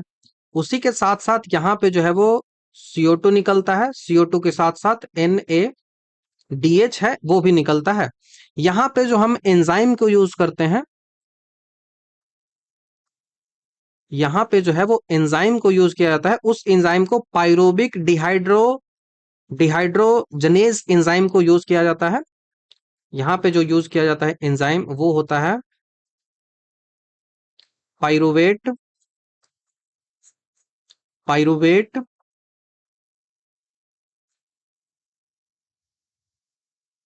डिहाइड्रेट डिहाइड्रोजनेज जो एंजाइम होता है, इसको जो है वो यहाँ पे यूज किया जाता है। यहीं से CO2 का निकलना जो है वो शुरू होता है। तो एसिटाइल कोलेन ही क्रेब्स चक्र में प्रवेश करता है। तो क्रेब्स चक्र में जो प्रवेश करता है वो एसिटाइल COA ही जाता है। यही जो है वो कहाँ जाता है? क्रेब्स साइकिल में जाता है। क्रेब्स साइकिल में जाता है, यही वाला जो है वो क्रेब्स साइकिल में जाता है। अब जो क्रेब्स साइकिल होता है, वो क्रेब्स साइकिल जो होता है वो 6 फेजेज में होता है। 6 क्या, 8 फेजेज में होता है। इसके लिए इसको स्क्रीनशॉट रखो और मैं आपको लेके चलता हूं, उसको मैंने लिख के रखा हुआ है। ठीक है, यहां पे आ जाओ। क्रेब्स साइकिल जो होता है वो 6 फेजेज में होता है, स्टेप्स ऑफ क्रेब्स साइकिल। तो ये 8 फेजेज में जो है वो होता है। पहला जो है वो कंडेंसेशन हो रहा है। इसमें क्या हुआ कि एसिटाइल कोलेन ए जो है वो एसिटाइल COA जो है, जो कि 2 कार्बन वाला है, वो क्या कर रहा है? वो ऑक्जेलोएटिक एसिड जो कि 4 कार्बन वाला है, उससे रिएक्शन करके साइट्रिक एसिड जो है वो जो कि 6 कार्बन वाला है वो बनाता है। और ये क्या है? First product. सवाल यही पूछा जाता है। फर्स्ट प्रोडक्ट बहुत इंपॉर्टेंट है। First product citric acid 6 carbon वाला है। उसके बाद जो है वो दूसरा साइट्रिक एसिड रिएक्शन करेगा आइसोसाइट्रिक एसिड से। साइट्रिक एसिड रिएक्शन करेगा आइसोसाइट्रिक एसिड से और बनेगा एकोनिजटेन एंजाइम। ये जरूरी नहीं है इतना, आगे बढ़ते हैं। पहला जो है वो कार्बोक्सिलेकरण होता है, यहाँ पे फिर से ये सब चीजें बनता है, ये सब जरूरी नहीं है याद रखना। सीधे बढ़ते हैं, नीचे बढ़ते चलते हैं और ATP का फॉर्मेशन पे आते हैं। तो ये जो 5वां चरण है, सक्सीनाइल COA, और ये जो है वो सक्सीनिक एसिड, और यहीं से जो है वो आपको जो है वो ATP निर्माण होता है। एटीपी निर्माण फिफ्थ चरण में ही होता है। और हमें जो सिक्स्थ चरण होता है ना, यहां से सवाल पूछा गया है कि FADH2 का फॉर्मेशन होता है। हमें बोल रहा है कि सक्सिनिक एसिड जो होता है वो किसमें चेंजेज होता है, तो वो जो है वो फ्यूमेरिक एसिड में चेंज होता है। फ्यूमेरिक एसिड में चेंज होता है। आप सवाल को पढ़ो। सवाल बोल रहा है कि क्रेब्स साइकिल में सक्सेनिक जो एसिड होता है वो फ्यूमेरिक में रूपांतरण होता है। और यह ये एक यूनिक फेज होता है, क्योंकि यह जो होता है वो आंतरिक माइटोकॉन्ड्रियल इंटरनल माइटोकॉन्ड्रियल जो इंटरनल माइटोकॉन्ड्रियल जो होता है, उस इंटरनल माइटोकॉन्ड्रियल में इंटरनल माइटोकॉन्ड्रियल का जो झिल्ली होता है उसमें अंतर्निहित एक एंजाइम के द्वारा उत्प्रेरित एकमात्र चरण है। और सीधे तौर पर जो TCA चक्र में इलेक्ट्रॉन ट्रांसपोर्टेशन श्रृंखला, इलेक्ट्रॉन ट्रांसपोर्टेशन जो सीरीज है उस तक जुड़ा हुआ रहता है। तो ये स्टेटमेंट जो है वो सही है। ये स्टेटमेंट जो है वो सही है। बहुत इंपॉर्टेंट है, आपको ये समझना भी पड़ेगा। देखो मैं फिर से आपको पेजेस लेकर समझाता हूं और स्क्रीनशॉट लेते रहिएगा। क्रेब्स चक्र का छठा फेज है जिसमें सक्सिनेट जो 4 कार्बन वाला ऑक्सीजन है वो ऑक्सीकरण होकर टूट रहा है और वो फ्यूमेट में टूट रहा है जो कि 4 कार्बन वाला है। ठीक है, सक्सीनेट जो है जिसमें इतने कार्बन है, तो 4 कार्बन है। ये ऑक्सीकरण इसका हो रहा है और इस ऑक्सीकरण में कोई एंजाइम काम कर रहा है, उसको एंजाइम को बोलते हैं सक्सिनेट डिहाइड्रोनेजेज एंजाइम। तो इस एंजाइम का भी नाम आपको याद रखना है, सक्सिनेट डिहाइड्रोजिनेज एंजाइम। ठीक है, ये टूटकर क्या बन रहा है, तो फ्यूमरेट बन रहा है। ये टूट रहा है और टूटकर फ्यूमरेट बन रहा है। फ्यूमरेट, ये जो है वो फ्यूमरेट बन रहा है और फ्यूमरेट के पास भी 4 ही कार्बन है। फ्यूमरेट के पास 4 ही कार्बन है। इस प्रक्रिया में NAD+ के बजाय हमें जो है वो क्या मिलता है, तो यूज यहां पे हम किसका करते हैं, यूज जो हम करते हैं वो FDH का करते हैं। हम जो यहाँ पे यूज करते हैं वो किसका करते हैं, तो यूज जो है वो हम FDH का करते हैं। ठीक है, यूज जो है वो हम किसका करते हैं, FAD का। FAD का जो है वो यूज हम करते हैं, FAD का। फेल्वेनिक एडेनाइन डाई, इसको जो बोला जाता है को फैक्टर जो होता है FAD, ये जो होता है वो क्या होता है, flavin adenine dinucleotide. Flavin adenine dinucleotide, इसका जो है वो यहाँ पे यूज जो है वो करते हैं। इतना इतना समझ में आ गया। क्यों इसका यूज करते हैं, क्योंकि इसके पास जो है ना सक्सीनेट में ऑक्सीकरण से इतना ज्यादा ऊर्जा नहीं मिल पाता जो NAD को रिड्यूस कर सके, लेकिन FAD को वो रिड्यूस कर सकता है। अब आमतौर पर क्रेब्स चक्र के सभी एंजाइम जो होते हैं वो माइटोकॉन्ड्रिया के मैट्रिक्स में फ्रीली रूप से मूव करते हैं, लेकिन जो एंजाइम आपको दिख रहा है यहाँ पे succinate dehydrogenase enzyme, succinate dehydrogenase enzyme जो है, ये एंजाइम क्या करता है, ये एंजाइम जो होता है, ये एंजाइम माइटोकॉन्ड्रिया के जो मेम्ब्रेन होता है, खास करके inner mitochondrial membrane, inner mito inner mitochondrial membrane, inner mitochondrial membrane में जो है वो धसा हुआ रहता है, एम्बेडेड रहता है।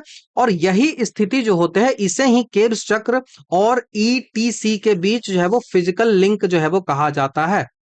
यही जो सक्सिनेट डिहाइड्रेज एंजाइम जो होता है जो कि इनर माइटोकॉन्ड्रियल मेम्ब्रेन में होता है, यही जो है वो लिंक होता है, यही जो है वो लिंक होता है किसके किसके बीच का, तो ये जो है वो लिंक होता है, ये जो है वो लिंक होता है क्रेब्स चक्र,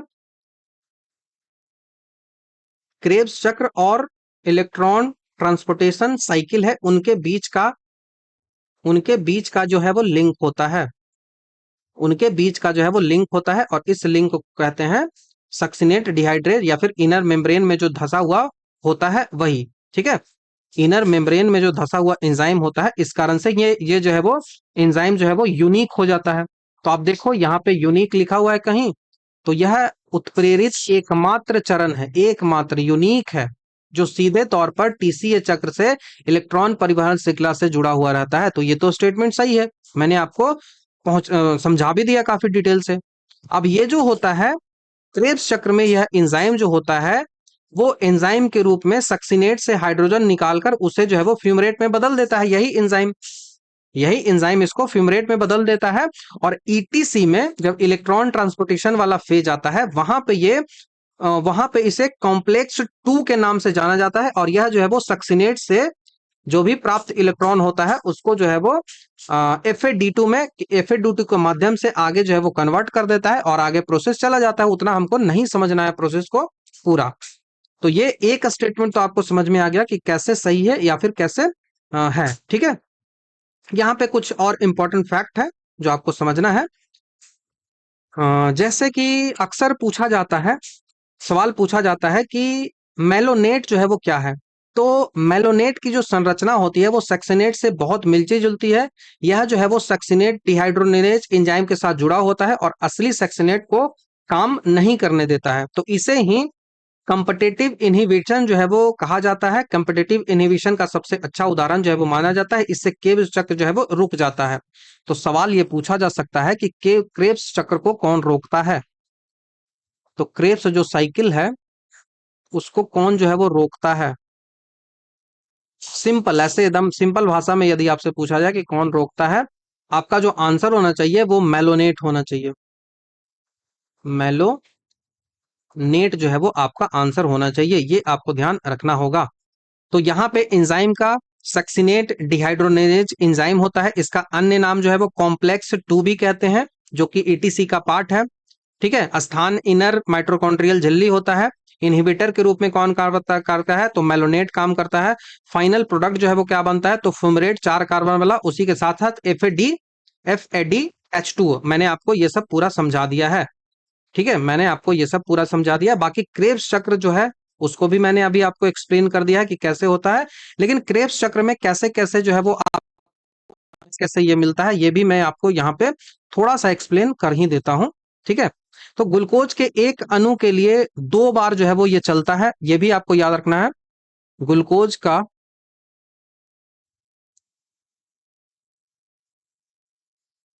ग्लूकोज का यदि एक अणु होगा तो इस एक अणु के लिए जो ये प्रोसेस होता है वो 2 बार चलता है, क्योंकि 2 पायरुविक एसिड होता है ना। 2 बार चलता है क्योंकि एक ग्लूकोज से आपको 2 पायरुविक एसिड मिलेगा। पहला पायरुविक एसिड ये हो गया, दूसरा जो है वो पायरुविक एसिड ये हो गया। तो 2 प्रोसेस यहाँ पे जो है वो चलता है, ठीक है। एक चक्र जो होता है वो जो है वो फर्स्ट चक्र जो होता है वो एसिटाइल सीओए से प्राप्त होता है, ठीक है। एसिटाइल सीओए से प्राप्त होता है। यहाँ पे देखो क्या क्या चीजें आपको मिलेंगी, ठीक है। यहाँ पे क्या क्या चीजें आपको मिलेगी, तो सीओ टू के आपको 2 मॉलिक्यूल्स मिलेंगे। आपको जो है वो NaDH का 3 अणु मिलेंगे। NaDH का आपको 3 मॉलिक्यूल मिलेंगे, मतलब टोटल एटीपी आपको कितना मिल जाएगा, तो एक का एटीपी जो है वो 3 होता है, तो 3 का एटीपी जो है वो 9 हो जाएगा। उसके बाद जो है वो FAD2 है, FADH2 है। ये जो मिलता है वो एक अणु मिलता है, और एक जो है वो FADH2 का 2 होता है। तो हमारे पास एक है, एक का 2 होता है, तो यहां से 2 एटीपी हमको मिल जाएगा, ठीक है। तो टोटल आपको एटीपी या फिर जीटीपी भी जो मिलता है वो एक अणु मिलता है। तो ये पहला फेज हो गया। अब दूसरा फेज में कुल लाभ जो क्या होगा, यही जो पूरा प्रोसेस है वो 2 बार होगा।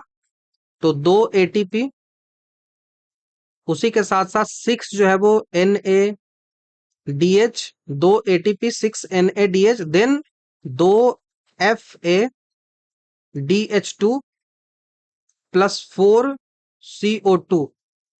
तो एटीपी यहां से 2 हो गया, यहां से क्षत्रिय 18 हो गया, यहां से जो है वो 2 दूना 4 हो गया। तो 18 2 20 और 4 24 टोटल यहाँ पे एटीपी जो है वो मिल रहा था आपको। 24 आगे बहुत ज्यादा 36 तक पहुंचते हैं। लेकिन उसको आगे डिस्कस कभी कर लेंगे। ये दो है ना, हाँ ठीक है, ठीक है, ये सही है। तो यहाँ से आपको क्या समझ में आ गया? यहाँ से आपको प्रोसेस समझ में आ गया, ठीक है। अब आपको ये ध्यान रखना है कि ये जो प्रोसेस होता है ना, इसको एम्फोवेलिक पाथवे भी कहते हैं, उभयचर पाथवे भी कहते हैं। क्यों? क्योंकि केप्स चक्र को एम्फोवेलिक कहा जाता है, क्योंकि ये इसमें जो है वो कैटाबोलिज्म द्वारा टूटता है और एनाबोलिज्म जो है द्वारा जो है वो बनते रहता है। इस कारण से इसको जो है वो कहा जाता है। ये आपको ध्यान रखना होगा।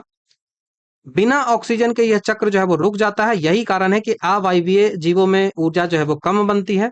विटामिन की कमी जैसे B1, B2 या फिर B3 या फिर B5 जो है, इनकी कमी से केब्स चक्र जो है वो बाधित होता है, जिससे शरीर में ऊर्जा की कमी हो जाती है। तो ये आपको ध्यान रखना होगा। तो सवाल आपसे पूछा जाएगा कि केब्स चक्र में कितना ज्यादा ऑक्सीजन आपको कार्बन डाइऑक्साइड निकलता है, तो 4 कार्बन डाइऑक्साइड के अणु जो है वो निकलते हैं 2 चक्रों में। आपसे पूछा जाएगा कि साइट्रिक एसिड में कितने कार्बन होते हैं, तो साइट्रिक एसिड में 6 कार्बन होते हैं। आपसे पूछा जाएगा कि क्रेब्स चक्र का अंतिम प्रोडक्ट जो है वो कौन होता है, क्रेब्स चक्र का लास्ट प्रोडक्ट जो है वो कौन होता है। यहां पे ही देख लेते हैं, इसको मैं हटाता हूं। क्रेब्स चक्र जो होता है उसका जो है वो लास्ट प्रोडक्ट जो है वो कौन होता है, तो ऑक्जे, ठीक है, ऑक्जे लोएसिटिक एसिड, ऑक्जे लोएसिटिक एसिड जो कि 4 कार्बन वाला है, 4 कार्बन वाला है। ये आपको ध्यान रखना होगा, बहुत इंपॉर्टेंट है। और फर्स्ट प्रोडक्ट जो है वो साइट्रिक एसिड जो है वो होता है। श्वसन में सबसे अधिक जो एटीपी जो है वो किस प्रक्रिया के बाद जो है वो मिलती है, तो वो इलेक्ट्रॉन ट्रांसपोर्टेशन सीरीज है, उसके बाद जो है वो मिलती है। इलेक्ट्रॉन ट्रांसपोर्टेशन सीरीज है, उसके बाद जो है वो मिलती है। तो ये आपको ध्यान होना चाहिए। सब कुछ जो पता था वो मैंने बता दिया, और ये आपको इंपॉर्टेंट एक फैक्ट है, बस आपको कैसे भी करके इसको रट लेना है। ये जो है वो ग्लूकोज है, C6H12O6, ठीक है, ये ग्लूकोज है। अब ये सब तो जरूरी नहीं है, जरूरी आपको इस पायरोविक एसिड को याद रखना है कि पायरोविक जो एसिड होता है उसका स्ट्रक्चर जो है वो क्या होता है, उसका जो स्ट्रक्चर है वो क्या होता है, और 2 पायरोविक एसिड के मॉलिक्यूल्स है, ये आपको याद रखना होगा, ठीक है। तो अब हम नेक्स्ट सवाल जो है उसकी ओर बढ़ेंगे। सवाल हमसे तीसरा नंबर का पूछा जा रहा है।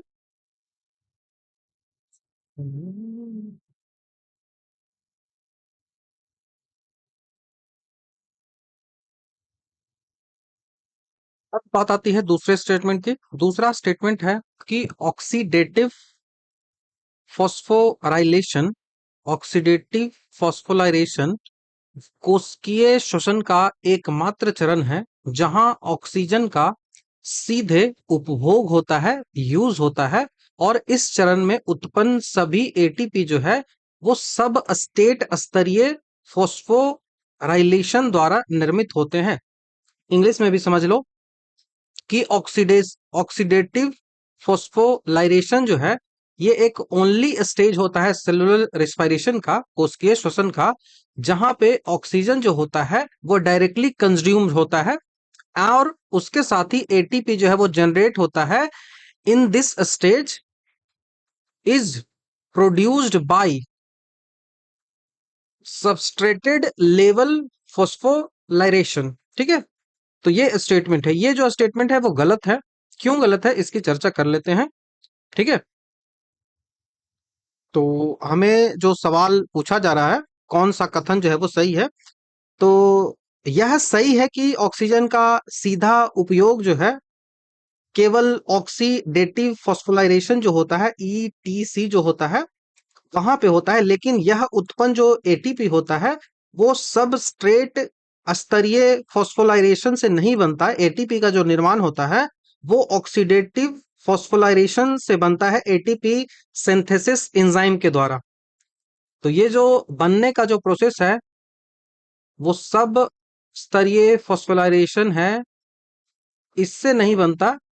ये जो बनता है, ये बनता है किससे, तो ये बनता है ऑक्सीडेटिव फॉस्फोराइलेशन, ठीक है। ऑक्सीडेटिव, ऑक्सीडेटिव ऐसे लिखो, ऑक्सीडेटिव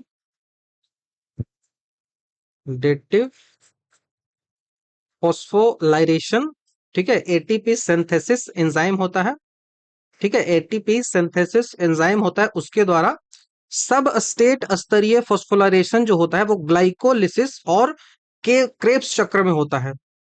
ये जो सब स्ट्रेट स्तरीय फॉस्फोराइलेशन जो हो रहा है ये आपको कहाँ देखने को मिलेगा? तो ये आपको देखने को मिलेगा ग्लाइकोलाइसिस एंड क्रेब्स साइकिल में। लेकिन जो यहाँ पे होता है सेलुलर रिस्पायरेशन का जो ऑक्सीडेटिव फॉस्फोराइलेशन जो होता है वो एटीपी सिंथेज एंजाइम के द्वारा होता है, तो ये गलत हो जाएगा स्टेटमेंट। उसके बाद तीसरा स्टेटमेंट की बात करते हैं कि पी एफ के वन जैसे ग्लाइकोलिसिस जो होता है उसमें एंजाइम जो होता है वो फॉस्फो फ्रुक्टोकाइनेज जो होता है जिसको पी एफ के वन कहा जाता है, एटीपी और साइट्रेट की उच्च सांद्रता द्वारा स्लो स्टेरी के रूप में बाधित होता है, जिससे यह ग्लाइकोलिसिस और टीसीए चक्र दोनों के लिए एक प्रमुख जो है वो नियामक बिंदु बन जाता है। तो PFK1 जो होता है वो ग्लाइकोलिसिस का सबसे महत्वपूर्ण जो है वो पेसमेकर एंजाइम होता है। जब कोशिका में ऊर्जा या फिर साइट्रेट जो है वो पर्याप्त मात्रा में होता है तो वो जो होता है वो PFK1 को इनहिबिट करता है ताकि अनावश्यक जो है ग्लूकोज ना टूटे। तो ये भी जो है वो स्टेटमेंट सत्य हो जाएगा। बहुत टफ सवाल है, ऐसे सवालों को करना मुश्किल होता है। तो ऑप्शन नंबर बी के साथ आप जाओगे, 1 और 3 जो है वो सही है। ठीक है, हम नेक्स्ट सवाल की ओर बढ़ जाते हैं। सवाल है कि किसी जीव का वास्तविक निकेत जो है वो है, ठीक है, वास्तविक निकेत जो है वो है कौन सा है? तो किसी जीव का वास्तविक जो निकेत होता है वो होता है जीव द्वारा वास्तव में अपनाई गई जीवन पद्धति। तो life pattern that the organism actually assume. तो ऑप्शन नंबर ए के साथ आप जाओगे। इकोलॉजी में जो निकेत होता है वो किसी जीव का पारिस्थितिकी तंत्र में प्रोफेशन या फिर कार्यात्मक भूमिका होता है। ठीक है, ये जो होता है वो किसी जीव के द्वारा जो पारिस्थितिकी तंत्र होता है, इकोलॉजी जो होता है, पारिस्थितिकी जो होता है, इकोलॉजी जो होता है, इकोसिस्टम में पारिस्थितिकी तंत्र में प्रोफेशन या फिर कार्यात्मक भूमिका होती है निके का। ठीक है, यदि हम फंडामेंटल निके की बात करें तो यह वह अधिकतम संभावित जीवन पद्धति या फिर स्थान है जहां पे एक जीव जो है वो आदर्श परिस्थिति में बिना किसी प्रतिस्पर्धा या फिर शिकारियों के जीवित रह सकता है। तो ये फंडामेंटल निके होता है।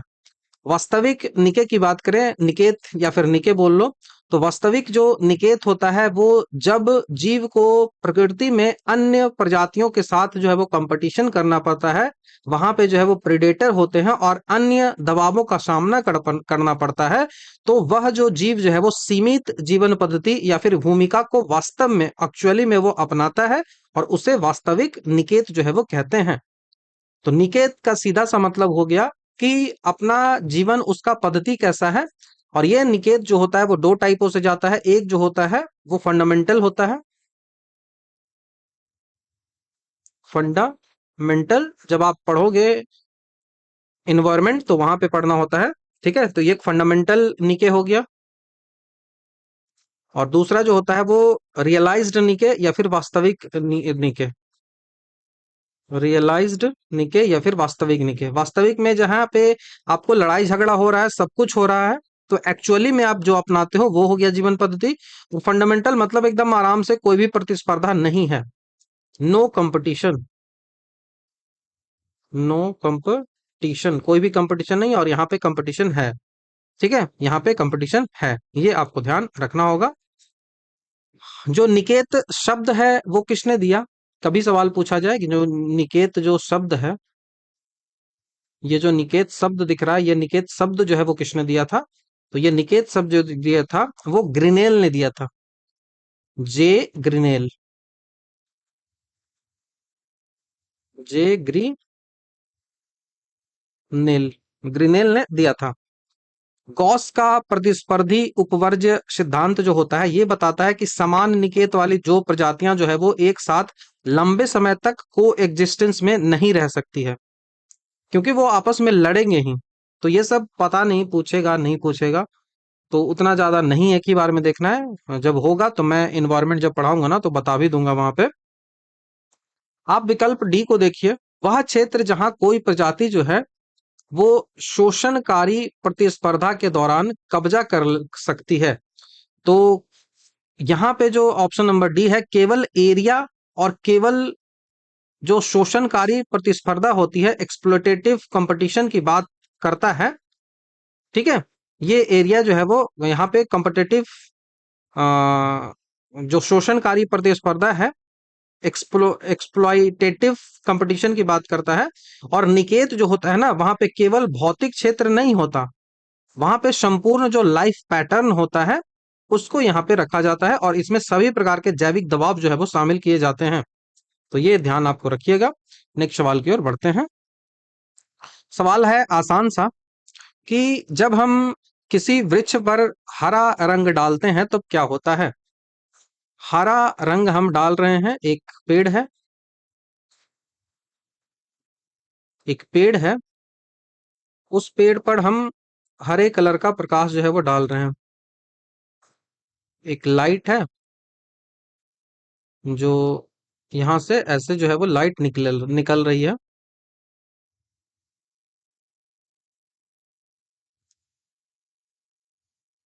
ठीक है, हमने हरे कलर का प्रकाश डाला। अब ये पेड़ जो आपको दिख रहा है, पेड़ जो है वो ग्रीन क्यों है। पेड़ जो है वो ग्रीन क्यों है। आपके मन में सबसे पहला सवाल आना चाहिए कि पेड़ जो है वो, पेड़ की पत्तियां जो है वो ग्रीन क्यों है। तो आप कहोगे कि यहाँ पे होता है क्लोरोफिल। आप कहोगे कि यहाँ होता है क्लोरोफिल। ठीक है, आपकी बात मान लिया मैंने। अब ये क्लोरोफिल काम कैसे करता है, तो क्लोरोफिल पर जैसे ही आप लाइट डालते हो, क्लोरोफिल पे जैसे ही आप लाइट डालते हो, मान लिया कि मैंने यहाँ पे व्हाइट लाइट डाला, व्हाइट लाइट डाला। आपको पता है कि व्हाइट लाइट में 7 कलर होते हैं। ठीक है, तो क्लोरोफिल जो है वो सफेद प्रकाश में, जो सफेद प्रकाश है वहां पे कितने कलर हैं, तो वहां पे जो है वो 7 कलर हैं। अब इस 7 कलर में क्लोरोफिल क्या करता है कि केवल और केवल इस 7 कलर में जो इंपॉर्टेंट 3 कलर जिसको प्राइमरी कलर बोलते हैं, एक जो है वो रेड है, दूसरा जो है वो लाल हो गया, दूसरा जो है वो ब्लू हो गया, और तीसरा जो है वो ग्रीन हो गया। ये 3 जो कलर है, ठीक है, लाल और नीला जो प्रकाश होता है और जो ग्रीन कलर है, इन तीनों को ही लेकर सबसे पहले चलते हैं। तो इनमें से क्या करता है कि ग्रीन को क्लोरोफिल अपने पास रख लेता है। ग्रीन को क्या करेगा, ग्रीन नंबर का जो कलर होगा उसको पूरी तरीके से सब जगह जो है वो बाहर निकाल देगा। मतलब ग्रीन को क्या करेगा, वो ग्रीन को जो है वो रिफ्लेक्ट करेगा, रिफ्लेक्ट करता है। और वहीं जो आपका बचा हुआ पार्ट रेड और ब्लू बच गया, इस रेड और ब्लू को वो क्या करेगा, वो एब्जॉर्ब कर लेगा। एब्जॉर्ब कर लेगा तो जो रिफ्लेक्ट करता है वही कलर हमको दिखता है, तो ग्रीन कलर दिख रहा है उसका। इतना समझ में आ गया। अब हम क्या कर रहे हैं कि जब हम किसी वृक्ष पर हरा प्रकाश डालते हैं, हमने हरे कलर का लाइट जो है वो डाला, ग्रीन लाइट जो है वो डाला, तो ये क्या करेगा, पूरा का पूरा जो ग्रीन लाइट है इसको क्या करेगा, इसको बाहर की ओर रिफ्लेक्ट कर देगा, रिफ्लेक्ट कर देगा। अब जब रिफ्लेक्ट कर देगा तो पहले से ग्रीन था, अब तो और ज्यादा ग्रीन कर देगा। अब तो और ज्यादा उसको ग्रीन कर देगा, तो वो पूरा का पूरा जो है वो ब्राइटर आपको दिखने लगेगा। तो अधिक चमकीला जो है वो आपको दिखने लगेगा, अधिक चमकीला दिखाई देगा पेड़। ऑप्शन नंबर डी के साथ आप जाओगे। ठीक है, ऑप्शन नंबर डी के साथ आप जाओगे। बाकी गहरा दिखाई कब देगा, यदि हम पेड़ पर लाल या फिर नीला प्रकाश डालते हैं तो वह उसे अवशोषित कर लेती है और वह जो है वो काला या फिर अधिक गहरा जो है वो दिखाई देगी। यदि रेड और ब्लू डालेंगे, रेड और ब्लू डालते हैं, तब जो है वो डार्कर होगा, गहरा कलर दिखाई देगा,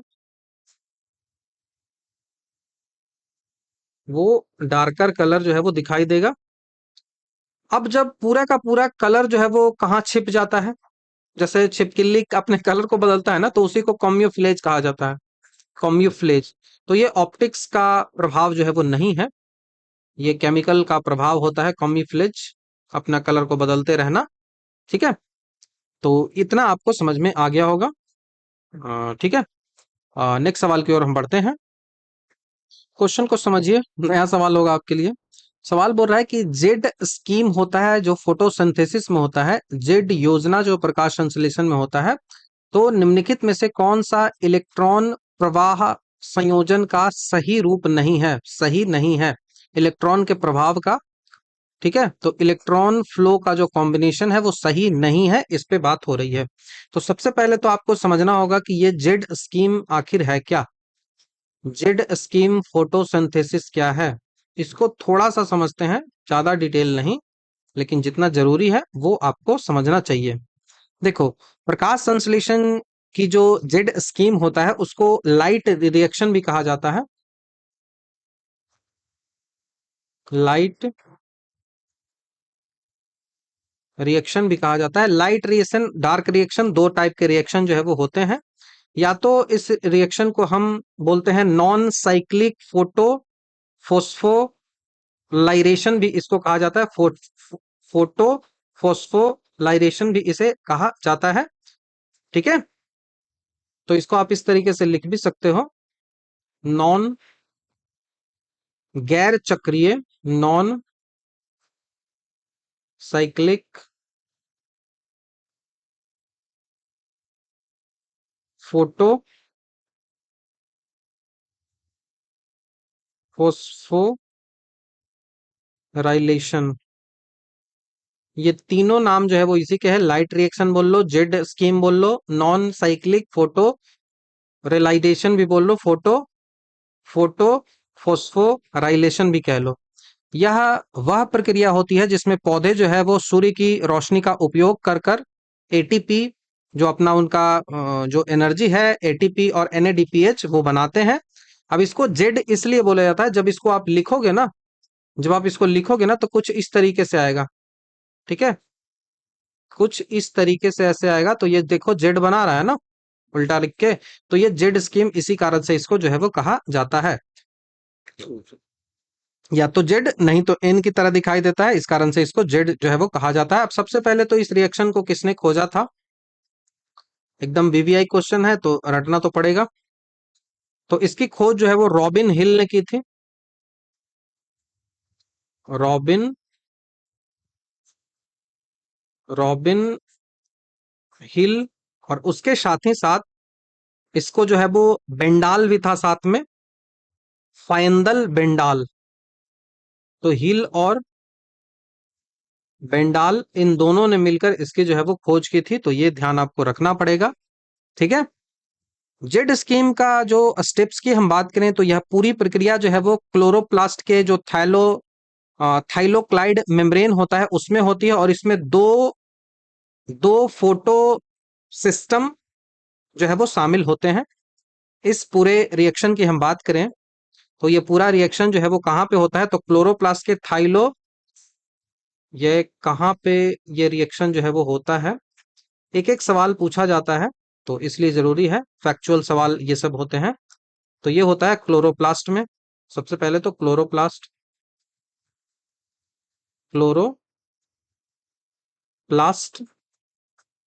क्लोरोप्लास्ट में होता है। अब ये क्लोरोप्लास्ट के कौन से पास में, तो क्लोरोप्लास्ट का जो है वो थैलेकोइड मेम्ब्रेन होता है। थैलेकोइड ऐसे ऐसे स्ट्रक्चर टाइप की होती है, ऐसे ऐसे रिंग टाइप की होती है, सिक्के टाइप की होती है। तो उसको जो कहा जाता है वो कहा जाता है थाइलोक्वाइड मेम्ब्रेन। थाइलाक्वाइड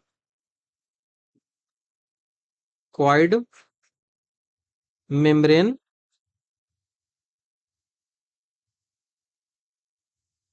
थाइलोक्वाइड मेम्ब्रेन जो है वो कहा जाता है। अब इस थैलेकोइड मेम्ब्रेन में दो फोटो सिस्टम होते हैं।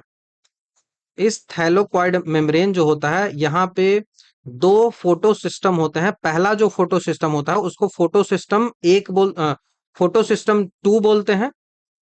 पहला जो होता है उसको बोला जाता है फोटो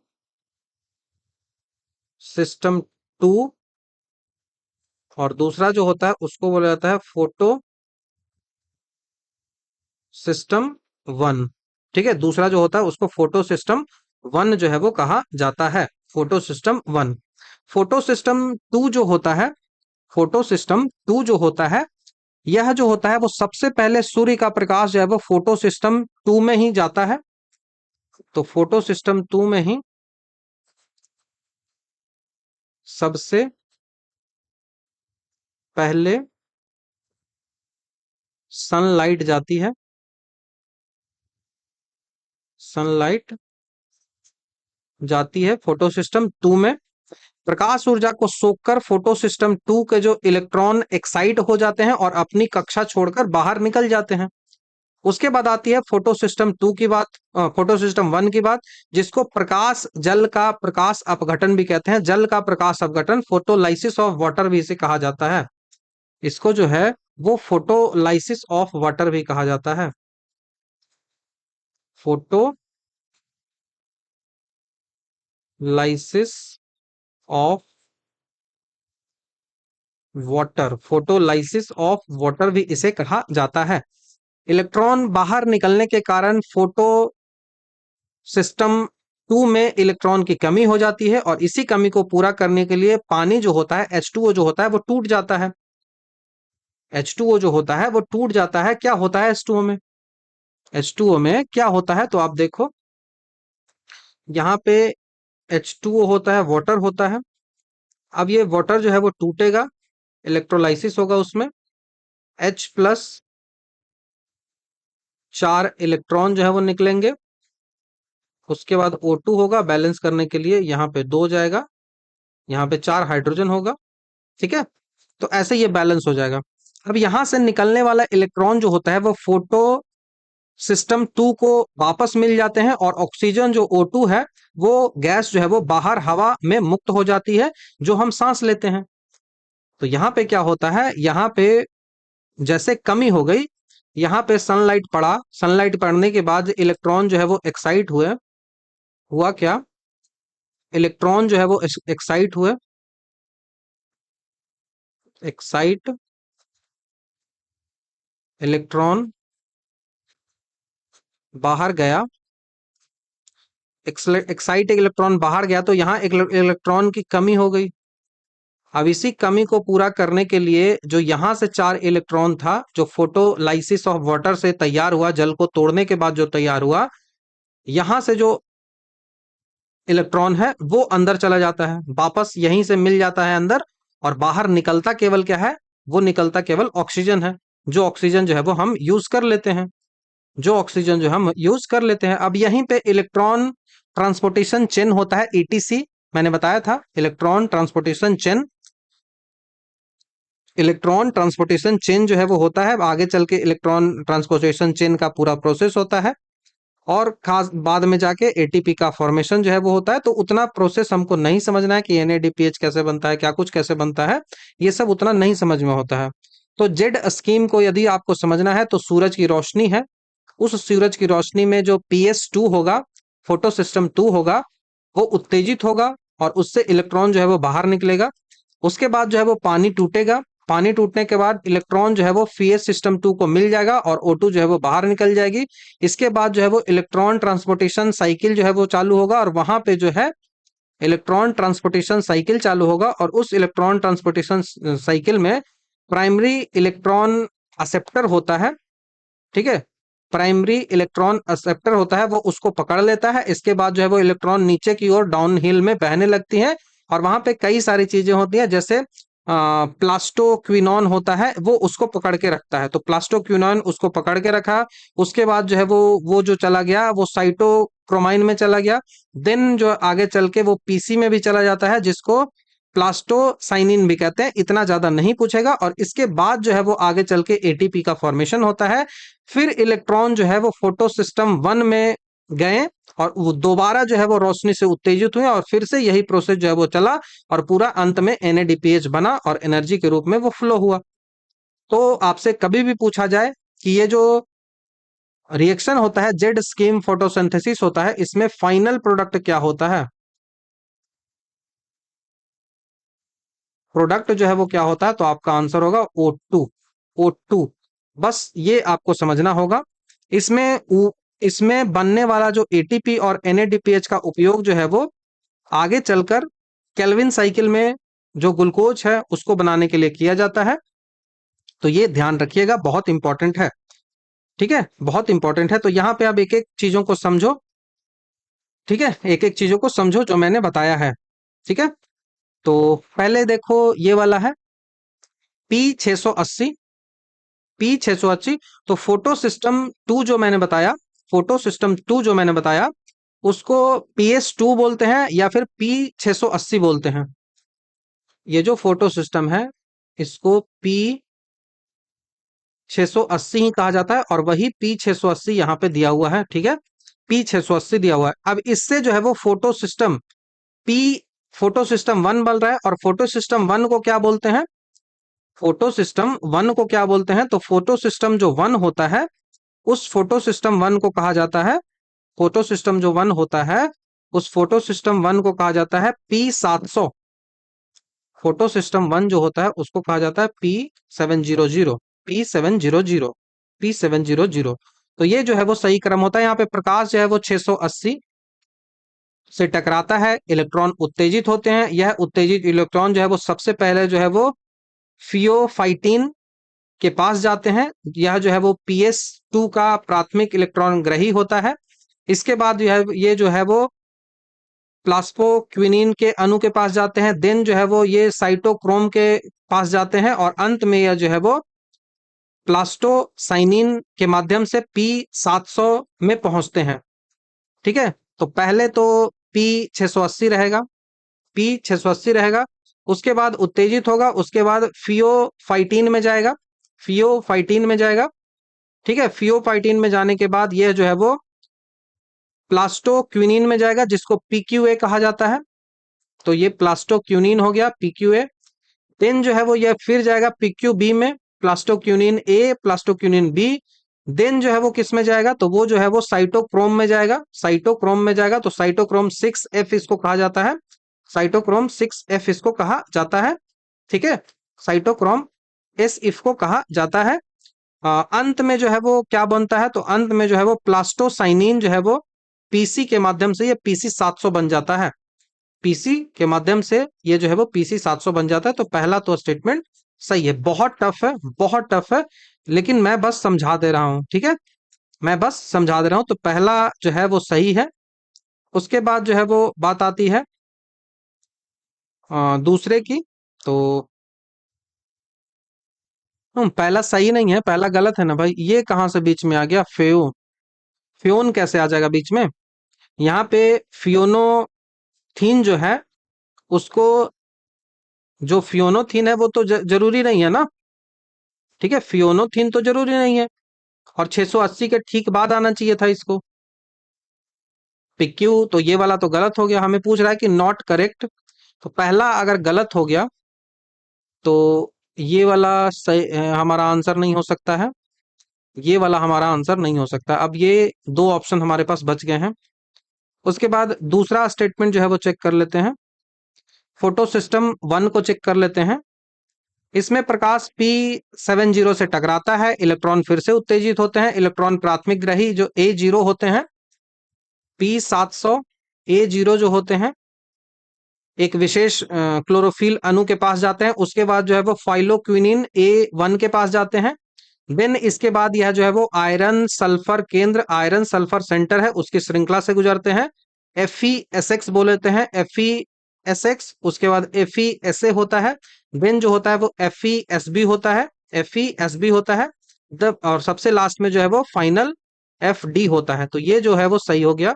सही क्रम होता है P700 A0 A1 FeSX FeSA FeSB, उसके बाद जो है वो FD। और उससे पहले का जो क्रम था वो था 680। उसके बाद फियोन 680 फियोन। फियोन क्या होता है? PHE जो है वो क्या होता है? फियोफाइटिन होता है। फियोफाइटिन पूरा मैंने बताया है उसको, सिस्टम को। ये मैं चर्चा किसकी कर रहा हूँ यहाँ पे? फोटो सिस्टम टू और फोटो सिस्टम वन। तो फोटो सिस्टम जो है वो टू की मैं बात कर रहा हूँ। तो यहाँ पे फियोफाइटिन के पास जाता है। उसके बाद जो है वो नेक्स्ट जो है वो PQA चला जाता है, जो प्लास्टोक्विनिन है। PQA और PQB जाता है। उसके बाद जो है वो ये वाला हो गया, देन पीसी, तब 700।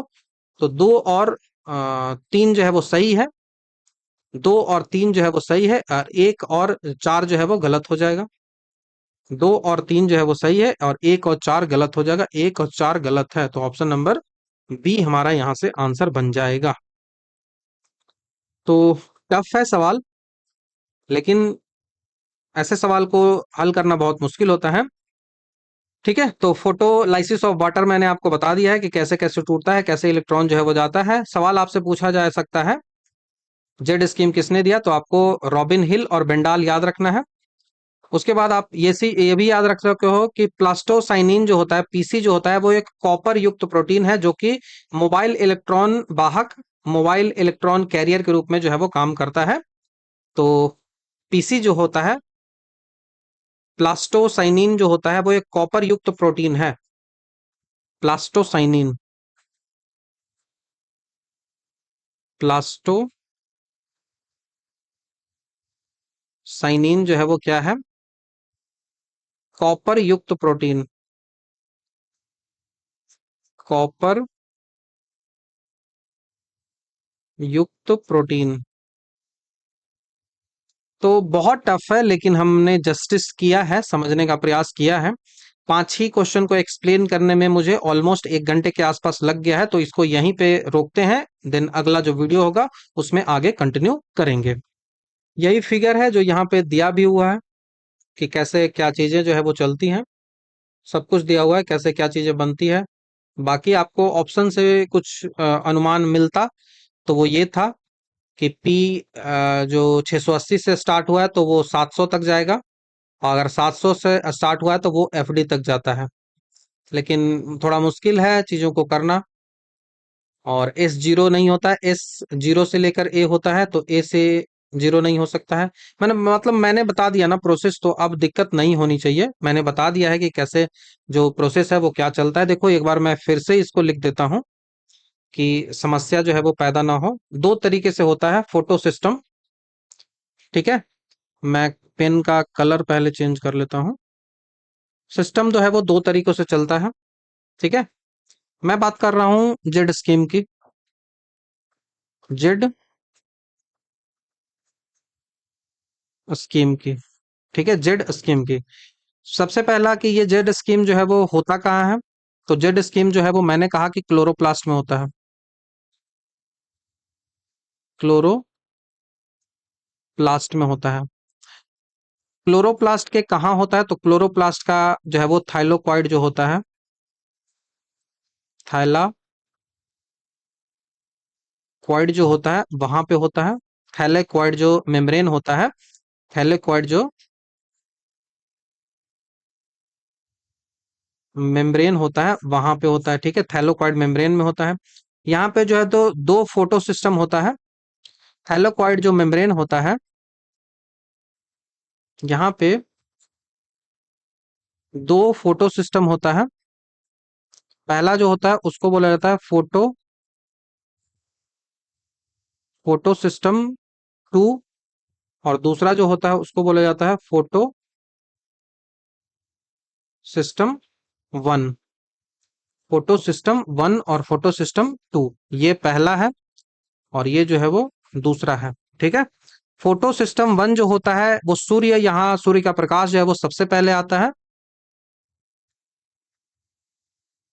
सन लाइट सबसे पहले यहीं पे आता है, और इसको जो बोला जाता है वो PS बोला जाता है, फोटो सिस्टम 2 बोला जाता है।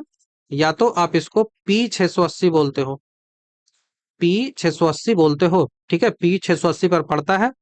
अब यहां से ऊर्जा जो है वो बाहर निकलती है, एक्साइट होकर इलेक्ट्रॉन जो है वो बाहर निकलता है। ठीक है, इलेक्ट्रॉन जो है वो बाहर निकलता है। उसके बाद जो प्रोसेस होता है, वो प्रोसेस मैंने बताया कि वाटर जो है वो उसका इलेक्ट्रोलाइसिस होता है। इलेक्ट्रोलाइसिस नहीं बोलेंगे यहाँ पे, तो फोटोलाइसिस बोलेंगे। तो वाटर का जो है वो फोटोलाइसिस होता है। वाटर क्या है, H2O है। H2O का फोटोलाइसिस होता है, उस पे फोटोलाइसिस जो प्रकाश डालकर उसमें फोटोलाइसिस करते हैं, तो 4 हाइड्रोजन के आयन होते हैं। 4 जो है वो इलेक्ट्रॉन होता है और उसके साथ जो है वो ऑक्सीजन होता है। इसमें से जो ये 4 हाइड्रोजन और 4 इलेक्ट्रॉन है ये सीधा चला जाता है फोटो सिस्टम 2 में। ये जो है वो फोटो सिस्टम 2 में चला जाता है और बाकी ये O2 है, ये प्रोडक्ट बन गया, ये बाहर निकल जाता है और ये जो है वो कहाँ चला जाता है, ये वाला जो है वो फोटो सिस्टम 2 में चला जाता है, वहीं पे इसकी जरूरत होती है। वो जो है वो फोटो सिस्टम 2 में चला जाता है। उसके बाद जो होता है, उसके बाद जो होता है वो क्या होता है, उसके बाद जो होता है वो होता है कि इलेक्ट्रॉन ट्रांसपोर्टेशन चेन होता है, इलेक्ट्रॉन ट्रांसपोर्टेशन चेन होता है। इस इलेक्ट्रॉन ट्रांसपोर्टेशन चेन PS2 से निकल के ऊर्जा जो है, ऊर्जा वाले जो इलेक्ट्रॉन होता है उसको प्राथमिक इलेक्ट्रॉन ग्रही, प्राइमरी इलेक्ट्रॉन एक्सेप्टर जो होता है वो उसको उसको बोल देते हैं फियोफाइटिन। ठीक है, उसको बोला जाता है फियोफाइटिन।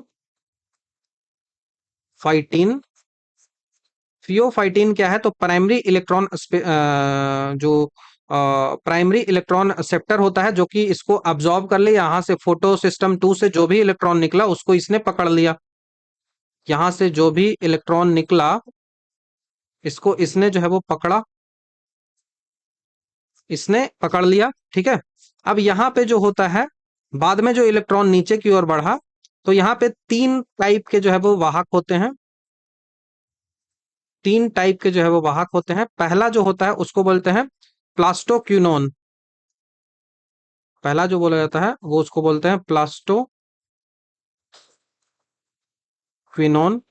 प्लास्टोक्यूनोन, जिसको आप PQ से डिनोट करोगे, PQ से। दूसरा जो होता है वो साइटोक्रोम B6F होता है, साइटोक्रोम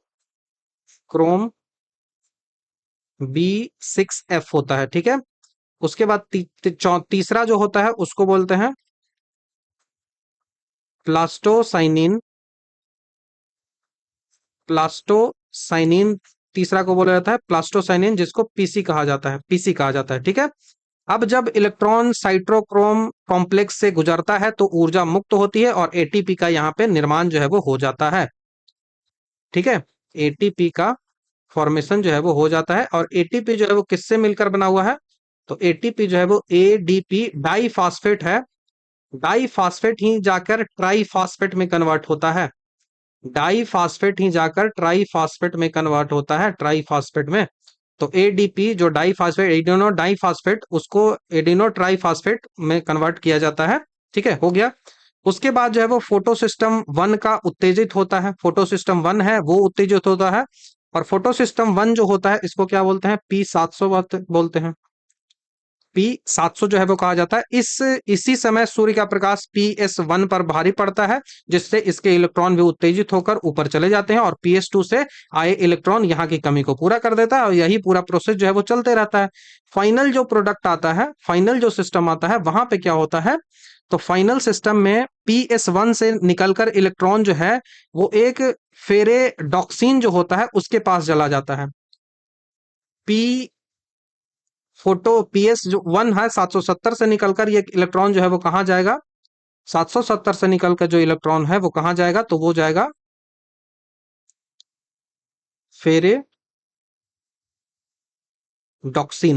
फेरेडॉक्सिन जिसको FD से डिनोट करोगे आप, FD से डिनोट करोगे, वहां पे चला जाएगा और अंत में NADPH उसके साथ साथ रिडक्टेंट एंजाइम की मदद से पहुंचता है और अंत में NADPH जो है वो बन जाता है। तो पूरा NADPH का प्रोसेस आपको समझ में आ गया कैसे कैसे क्या हो रहा है। ठीक है, अब रिएक्शन आपको ध्यान होना चाहिए जो मैंने बताया उसी के अनुसार। पहला जो रिएक्शन होगा वो यहाँ पे लिखा जाएगा, वो रिएक्शन होगा P680। ठीक है, P680 से निकला, उसके बाद जो है वो फिनोफेथलीन होगा, वो लिखेंगे हम फिनोफेथलीन, तो फिनो को PHEO से बस लिखेंगे, फिनो लिखेंगे।